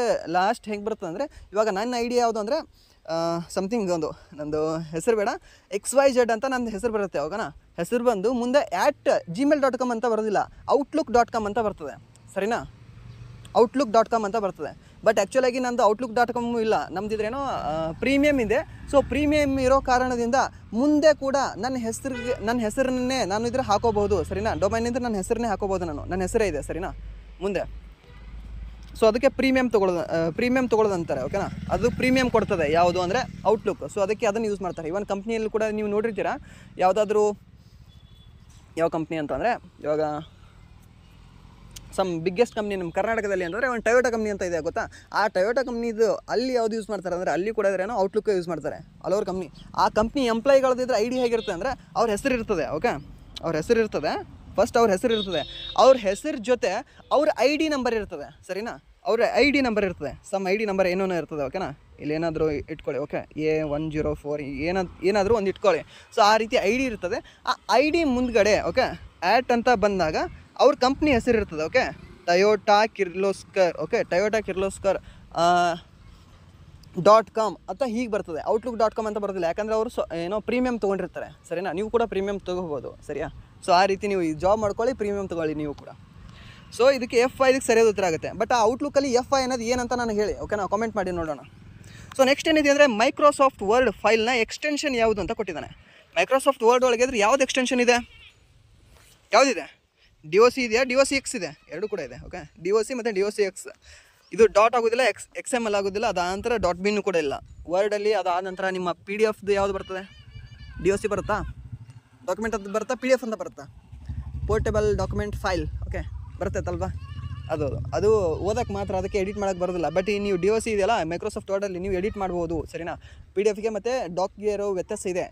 ಇಲ್ಲಿ ನೀವು ಎಡಿಟ್ ಮಾಡೋಕ್ಕೆ ಬರುತ್ತೆ, PDF-ನಲ್ಲಿ ನೀವು ಎಡಿಟ್ ಮಾಡೋಕ್ಕಿದ್ರೆ ಆಪ್ಷನ್ ಇಲ್ಲ, ಅದನ್ನು ನೀವು ಕನ್ವರ್ಟ್ ಮಾಡ್ಕೊಂಡು ಮಾಡ್ಬೋದು. ಬಟ್ ಇವಾಗ ಸಾಫ್ಟ್ವೇರ್ ಕೂಡ ಬಂದಿದ್ದಾವೆ, ಅಲ್ಲಿ ಎಡಿಟ್ ಮಾಡೋಕ್ಕೆ ಏನೇನೋ ಆಪ್ಷನ್ ಬಂದಿದ್ದಾವೆ ಆನ್ಲೈನ್ ಸರ್ವಿಸ್. ಬಟ್ ಏನೋ ಒಂದು ಯಾವುದಾದ್ರೂ ಸಿಸ್ಟಮಲ್ಲಿ ಹಾಕೊಂಡು ನೀವು ಮಾಡೋಕ್ಕಾಗಲ್ಲ ಅಷ್ಟೇ. ಸೊ ಮುಂದಿನ ಪ್ರಶ್ನೆ ಯಾವುದಿದೆ ಅಂದರೆ ಹೊಂದಿಸಿ ಬರೆಯಿರಿ ಅಂತ ಕೊಟ್ಟಿದ್ದಾನೆ. ಸರಿನಾ, ಹೊಂದಿಸಿ ಬರೆಯಿರಿ ಏನು ಕೊಟ್ಟಿದ್ದಾನೆ ಅಂದರೆ ಜನ್ರೇಷನ್ ಕೊಟ್ಟಿದ್ದಾನೆ, ಅದಕ್ಕೆ ಯಾವ ಟೆಕ್ನಾಲಜಿ ಯೂಸ್ ಮಾಡಿದ್ದಾರೆ ಅಂತ ಕೇಳಿದ್ದಾನೆ. ಸೊ ಈ ಪ್ರಶ್ನೆನ ನೀವು ಏನಾದರೂ ನೋಡ್ಕೊಂಡು ಹೋಗಿದ್ರೆ, ಇಲ್ಲ ಅಂದರೆ ಈ ಪ್ರಶ್ನೆ ಪತ್ರಿಕೆ ನೀವು ಸಾಲ್ವ್ ಮಾಡಿದರೆ VAO ಎಕ್ಸಾಮ್ ಹೋಗೋಕ್ಕಿಂತ ಮುಂಚೆ ಅಂದರೆ 2 ಮಾರ್ಕ್ಸ್ ಬರ್ತಿತ್ತು ನಿಮಗೆ. ಸರಿನಾ, ಆಲ್ರೆಡಿ ಒಂದು ಪ್ರಶ್ನೆ ಹೋಯಿತು, ಅದಾದ ನಂತರ ಇದೊಂದು ಪ್ರಶ್ನೆ. ಇದರಲ್ಲಿ ಏನು ಕೇಳಿದ್ದ ಅಂದರೆ IC ವಿತ್ VLSI ಟೆಕ್ನಾಲಜಿ ಯಾವ ಜನ್ರೇಷನಲ್ಲಿ ಯೂಸ್ ಮಾಡ್ತಾರೆ ಅಂತ VAOದಾಗಿ ಕೇಳಿದ್ದ. ಓಕೆನಾ, ಇಲ್ಲಿ ಹೊಂದಿಸಿ ಬರೆಯಲು ಕೊಟ್ಟಿದ್ದಾನೆ, ಅಲ್ಲಿ ಡೈರೆಕ್ಟಾಗಿ ಕ್ವಶನ್ ಕೊಟ್ಟಿದ್ದಾನೆ. ಸರಿನಾ, ಸೊ ಹೀಗೆ ಬರ್ತವೆ ಕ್ವಶನ್, ಏನಿದ್ರೇನೋ ಜಾಸ್ತಿ. ಬಟ್ ಅದರಲ್ಲಿ ಟಫ್ ಬಂದಿತ್ತು, VAO ಟಫ್ ಬಂದಿತ್ತು. ಲೈಕ್ ಇದ್ರೆ PDO HK ಕಂಪೇರ್ ಮಾಡಿದ್ರೆ VAO ಅನ್ನಾವತ್ತು ಟಫ್ ಬಂದಿತ್ತು. ಸರಿನಾ, ಅಂದರೆ ಫಾರ್ ಮೋರ್ ಈಸಿ ಇತ್ತು ಯಾವುದು PDO HK ಕಂಪೇರ್ ಮಾಡಿದ್ರೆ VAOಗೆ ಕಂಪೇರ್ ಮಾಡಿದ್ರೆ. ಬಟ್ ನಿಮಗೂ ಕೂಡ ಇದ್ರೆ ಹೇಗೆ ಬರುತ್ತೆ ಗೊತ್ತಿಲ್ಲ, ಬಟ್ ಈಸಿ ಬರ್ಬೋದಲ್ವಾ. ಸೊ ಅದಕ್ಕೆ ಆದರೂ ನೋಡ್ಕೊಳ್ಳಿ. ಇದು ಕೂಡ ಈಸಿ ಅಲ್ಲ, ಇದು ಕ್ವಶನ್, ಇದು ಕೂಡ ಸ್ವಲ್ಪ ಡಿಫಿಕಲ್ಟ್ ಅನಿಸುತ್ತೆ. ಸೊ ಇದು ಯಾವುದಂದರೆ ಫೋರ್ತ್ ಜನ್ರೇಷನಲ್ಲಿ ಯಾವುದಂದರೆ IC ವಿತ್ VLSI. ಫೋರ್ತ್ ಇದೆ, ಹಾಗೆ ಇಲ್ಲಿ ಯಾವುದಿದೆ 4 ಲೆಟರ್ ಇದೆ. ಈ ರೀತಿ ಅದನ್ನು ನೆನ್ಪಿಟ್ಕೊಳ್ಳಿ. ಬಟ್ ಇಲ್ಲಿ ಯಾವುದು ಫಿ ಬರ್ತದೆ ಫಸ್ಟ್, ಅದಾದ ನಂತರ ಯು ಬರ್ತದಲ್ವಾ. ಸೊ ಹಾಗೆ ನೆನಪಿಟ್ಕೊಳ್ಳಿ. 5th ಜನ್ರೇಷನ್ ಯಾವುದಂದರೆ IC ವಿತ್ ULSI ಟೆಕ್ನಾಲಜಿ. ನಾವು AI ಟೆಕ್ನಾಲಜಿ ಅಂತ ಓದಿರ್ತೀವಿ. 5th ಜನ್ರೇಷನ್ ಯಾವುದು ಅಂದರೆ ನಮಗೆ ಸುಮ್ಮನೆ ಬಾಯಿಂದ ಬರೋದು ಯಾವುದು ಅಂದರೆ AI ಟೆಕ್ನಾಲಜಿ ಅಂತ ಬರ್ತದೆ. 5th ಜನ್ರೇಷನ್ ಆ್ಯಕ್ಚುಲಾಗಿ ಏನಂದರೆ IC ವಿತ್ ULSI ಟೆಕ್ನಾಲಜಿ. ಸರಿನಾ, ಸೊ ನೆಕ್ಸ್ಟ್ 3rd ಜನ್ರೇಷನ್ ಯಾವುದು ಅಂದರೆ IC ವಿತ್ SSI. ಸರಿನಾ, IC ವಿತ್ SSI. ಇಲ್ಲಿ ನೋಡಿ 3rd ಜನ್ರೇಷನ್ ಇದೆ, SSI ಅಂದರೆ 3 ಲೆಟರ್ ಇದೆ, ಇದು ಕೂಡ 3 ಲೆಟರ್ ಇದೆ. ಸೊ 3rd ಜನ್ರೇಷನ್ 3 ಲೆಟರ್ ಇರೋದೇ ಬೇಕಲ್ವಾ IC ಜೊತೆ. ಸೊ ಹಾಗೆ ನೆನ್ಪಿಟ್ಕೊಳ್ಳಿ. So next 1st generation vacuum tube, 2nd generation transistor. ಇದು ಈಸಿಯಾಗಿ ಹೇಳ್ತೀರಾ ನೀವು. ಸರಿನಾ, 3rd 4th 5th generation important ಆಗುತ್ತೆ. ಸೊ ನೋಡ್ಕೊಳ್ಳಿ. ಸರಿನಾ, ಕನ್ಫ್ಯೂಷನ್ ಆಗಬೇಡಿ. SSI ಇದು 3rd generation, VLSI 4th generation, ULSI 5th generation. ಸರಿನಾ, ಸೊ ಇದಕ್ಕೆ ಸರಿಯಾದ ಉತ್ತರ ಯಾವುದಾಗುತ್ತೆ ಅಂದರೆ ಆಪ್ಷನ್ ಸಿ ಇದಕ್ಕೆ ಸರಿಯಾದ ಉತ್ತರ ಆಗುತ್ತೆ ನೋಡಿ ಇದಕ್ಕೆ. ಓಕೆನಾ. ಸೊ ನೆಕ್ಸ್ಟ್ ಪ್ರಶ್ನೆ ಏನಿದೆ ಅಂದರೆ 96ನೇ ಪ್ರಶ್ನೆ. ಅಮೆರಿಕ ಸಂಯುಕ್ತ ಸಂಸ್ಥಾನದಲ್ಲಿ ಯುನೈಟೆಡ್ ಸ್ಟೇಟ್ಸ್ ಆಫ್ ಅಮೆರಿಕಾದಲ್ಲಿ ವಾಣಿಜ್ಯ ಬಳಕೆಗೆ ಮೊಟ್ಟ ಮೊದಲ ಬಾರಿಗೆ ಈ ಕೆಳಗಿನ ಯಾವ ಕಂಪ್ಯೂಟರನ್ನು ಬಳಸಿದರು ಅಂತ ಕೊಟ್ಟಿದ್ದಾರೆ. ಅಮೆರಿಕದಲ್ಲಿ ಯಾವ ಕಂಪ್ಯೂಟರ್ನ ಬಳಸಿದ್ರು ಮೊದಲು? ಅದು ವಾಣಿಜ್ಯಕ್ಕೆ ಅಂತ ಹೇಳಿದ್ದಾರೆ. ಓಕೆನಾ, ವಾಣಿಜ್ಯ ಸಲುವಾಗಿ ಯಾವ್ದು ಬಳಸಿದ್ದಾರೆ ಅಂತ ಕೇಳಿದ್ದಾನೆ. ಏನಂದರೆ ಅಡ್ವ್ಯಾಕ್ ಅಂತ ಕೊಟ್ಟಿದ್ದಾನೆ, ಯುನಿವ್ಯಾಕ್ ಅಂತ ಕೊಟ್ಟಿದ್ದಾನೆ, ಇನಿಯಾಕ್ ಅಂತ ಕೊಟ್ಟಿದ್ದಾನೆ, IBM 65 ಅಂತ ಕೊಟ್ಟಿದ್ದಾನೆ. ಸರಿನಾ, ಸೊ ಇದೊಂದೇ ಬೇರೆ ಇದೆ, ಇದನ್ನು ಹಾಕ್ಬಿಡೋಣ ಜಯನ್ಸೋಣ ಅಂತೀರಾ? ಇದು ಅಲ್ಲ, ಯುನಿವ್ಯಾಕ್ ಅದು. ಓಕೆನಾ, ಸರಿಯಾದ ಉತ್ತರ ಯಾವುದಂದರೆ ಯುನಿವ್ಯಾಕ್ ಬಳಸ್ತಾರೆ. ಸರಿನಾ, ಮೊಟ್ಟ ಮೊದಲ ಬಾರಿಗೆ ಕಂಪ್ಯೂಟರ್ ಬಳಸಿದ್ದು ಕೂಡ ಇಲ್ಲ ಅಂದರೆ ಅಮೇರಿಕದ ರಕ್ಷಣಾ ಇಲಾಖೆಯಲ್ಲಿ. ಓಕೆನಾ, ಅಲ್ಲಿ ಮಿಲಿಟ್ರಿನಲ್ಲಿ ಬಳಸ್ತಾರೆ. ಇದು PC-ನಲ್ಲಿ ಏನೋ ಕ್ವಶನ್ ಕೇಳಿದ್ದ ಇದು. ಸರಿನಾ, ನೆನಪಿರಲಿ ಇದು. ಸೊ ನೆಕ್ಸ್ಟ್ ಪ್ರಶ್ನೆ ಏನಿದೆ ಅಂದರೆ 97ನೇ ಪ್ರಶ್ನೆ. ಕೆಳಗಿನವುಗಳಲ್ಲಿ ಯಾವುದು ಪದೇ ಪದೇ ಬಳಸುವ ಕಮಾಂಡ್ಗಳ ಸಮೂಹವನ್ನು ಆಟೋಮೇಟ್ ಮಾಡಬಹುದು ಅಂತ ಕೊಟ್ಟಿದ್ದಾನೆ. ಯಾವ್ದು ಮಾಡಬಹುದು ಹೇಳ್ಬೋದಾ? ಕೆಳಗಿನವುಗಳಲ್ಲಿ ಯಾವುದನ್ನು ಬಳಸಿ ಕಮಾಂಡ್ಗಳ ಸಮೂಹವನ್ನು ಆಟೋಮೇಟ್ ಮಾಡಬಹುದು, ಯಾವ್ದು ಮಾಡಬಹುದು? ಸೊ ಇದಕ್ಕೆ ಸರಿಯಾದ ಉತ್ತರ ಯಾವುದಾಗುತ್ತೆ ಅಂದರೆ ಮ್ಯಾಕ್ರೋ. ಓಕೆ, ಮ್ಯಾಕ್ರೋ ಅನ್ನು ಬಳಸಿ ಪದೇ ಪದೇ ಬಳಸುವ ಕಮಾಂಡ್ಗಳ ಸಮೂಹವನ್ನು ಆಟೋಮೇಟ್ ಮಾಡ್ಬೋದು. ಯಾವುದು ಅಂದರೆ ಮ್ಯಾಕ್ರೋವನ್ನು ಬಳಸಿ. ಓಕೆ, ಮ್ಯಾಕ್ರೋವನ್ನು ಬಳಸಿ ನಾವು ಆಟೋಮೇಟ್ ಮಾಡ್ಬೋದು ಪದೇ ಪದೇ ಬಳಸುವ ಪದಗಳನ್ನು. ಓಕೆ, ಪದಗಳು ಶಬ್ದಗಳನ್ನು. ಓಕೆ, ನೆನ್ಪಿಟ್ಕೊಳ್ಳಿ ಇದು. ಸೊ ನೆಕ್ಸ್ಟ್ 98ನೇ ಪ್ರಶ್ನೆ ಏನಿದೆ ಅಂದರೆ ಇತ್ತೀಚಿನ ದಿನಗಳಲ್ಲಿ ಅಂತರ್ಜಾಲ ತಾಣಗಳಲ್ಲಿ ಸಾಮಾನ್ಯವಾಗಿ ಕನ್ನಡ ಮಾಹಿತಿ, ಓಕೆ, ಕನ್ನಡದ ಟೆಕ್ಸ್ಟ್ ಇದೆಯಲ್ಲ ಅದು ಈ ಕೆಳಗಿನ ಯಾವ ಮಾದರಿಯಲ್ಲಿ ದೊರೆಯುತ್ತದೆ ಅಂತ ಕೇಳಿದ್ದಾನೆ. ಯಾವ ಮಾದರಿಯಲ್ಲಿ? ಡಾಕಾ, JF ಅಂದರೆ ಇವಾಗ ಇದು ಬರ್ತಾವಲ್ಲ, ಆ್ಯನಿಮೇಷನ್ ಬರುತ್ತೆ ಗೊತ್ತಾ, JF ಇದ್ರೇ ಏನಾದರೂ ಸೆಂಡ್ ಮಾಡ್ತಿರಲ್ಲ ನೀವು ವಾಟ್ಸಪ್ಪಲ್ಲಿ, ಅದು ನಂತರ ಟೆಲಿಗ್ರಾಮಲ್ಲಿ, ವಾಟೆವರ್, ಅದು ಇದು RF ರೆಫರೆನ್ಸಾ? ಅದಲ್ಲ, UTP ಅಂತ ಬರುತ್ತೆ, UTF. ಓಕೆ, ಈ UTF ಮಾದರಿಗಳಲ್ಲಿ ಕನ್ನಡ ಮಾತ್ರ ಅಲ್ಲ, ಹಿಂದಿ ಆಗಲಿ ಬೇರೆ ಬೇರೆ ಭಾಷೆ ಆಗಲಿ ಇವೆಲ್ಲ ಬರ್ತಿರೋದು ಯಾವ ಮಾದರಿ ಒಳಗೆ ಅಂತ ಕೇಳಿದ್ರೆ UTF. ಓಕೆನಾ, ಇಂಗ್ಲೀಷ್ ಬಿಟ್ಟು ಬೇರೆ ಯಾವ್ಯಾವ ಲ್ಯಾಂಗ್ವೇಜ್ ಇದೆಯಲ್ಲ ಮ್ಯಾಕ್ಸಿಮಮ್ ಲ್ಯಾಂಗ್ವೇಜ್ ಇದ್ದರೆ UTF ಏನೋ ಮಾದರಿಯಲ್ಲೇ ಬರ್ತಿದ್ದಾವೆ. ಓಕೆ, UTF ಅದು ನೀವು ಹಿಂದಿ ಅಂತ ಕೇಳಿದ್ರು ಕೂಡ UTF ಅಂತಲೇ ಹಾಕಿ, ಸರಿನಾ. ಸೊ UTF ಅದು. ಸೊ ನೆಕ್ಸ್ಟ್ ಏನಿದೆ ಅಂದರೆ IPv6, ಸರಿನಾ, IPv6 ಸೈಜ್ ಎಷ್ಟು ಅಂತ ಕೇಳಿದ್ದಾನೆ. ಎಷ್ಟಿದೆ ಸೈಜ್? 32 ಬಿಟ್ಸಾ? ಮತ್ತು IP ಸೈಜ್ ಏನಿದೆ? IP ಸೈಜ್ IPv6 ಅಲ್ಲ, IP ಸೈಜ್ ಎಷ್ಟಿದೆ? IP ಸೈಜ್ ಎಷ್ಟಿದೆ ಹೇಳ್ಬೋದಲ್ವಾ? ಎಷ್ಟಿದೆ ಅಂತ ಕೇಳಿದ್ರೆ 32 ಬಿಟ್ಸ್ ಇದೆ IP size. So next 64 bits ಅಂತ ಕೊಟ್ಟಿದ್ದಾರೆ, 128 ಅಂತ ಕೊಟ್ಟಿದ್ದಾನೆ, 256 ಅಂತ ಕೊಟ್ಟಿದ್ದಾನೆ, ಸರಿನಾ. ಸೊ ಇದಕ್ಕೆ ಸರಿಯಾದ ಉತ್ತರ ಯಾವುದಾಗುತ್ತೆ ಅಂದರೆ 128 ಬಿಟ್ಸ್, ಸರಿನಾ. 128 ಬಿಟ್ಸ್ ಸೇರಿದ್ರೆ ಅದು ಒಂದು IPv6 ಅದರ ಸೈಜ್ ಅಂತ ಹೇಳ್ತೀವಿ ನಾವು. ಒಂದು IPv6 ಸೈಜಲ್ಲಿ ಎಷ್ಟಿರ್ತವೆ ಅಂತ ಕೇಳಿದ್ರೆ 128 ಬಿಟ್ಸ್ ಇರ್ತವೆ, ಸರಿನಾ. ಸೊ ನೆನ್ಪಿಟ್ಕೊಳ್ಳಿ ಇದನ್ನು. ಸೊ ಫೈನಲ್ ಪ್ರಶ್ನೆ, ಕೊನೆಯ ಪ್ರಶ್ನೆ ಯಾವುದಿದೆ ಅಂದರೆ ಸಮಸ್ಯೆಗಳನ್ನು ಗುರುತಿಸಿ ಹಂತ ಹಂತವಾಗಿ ಪರಿಹರಿಸಿಕೊಳ್ಳುವ ಕ್ರಮಕ್ಕೆ ಏನೆಂದು ಕರೆಯುವರು ಅಂತ ಕೇಳಿದ್ದಾರೆ.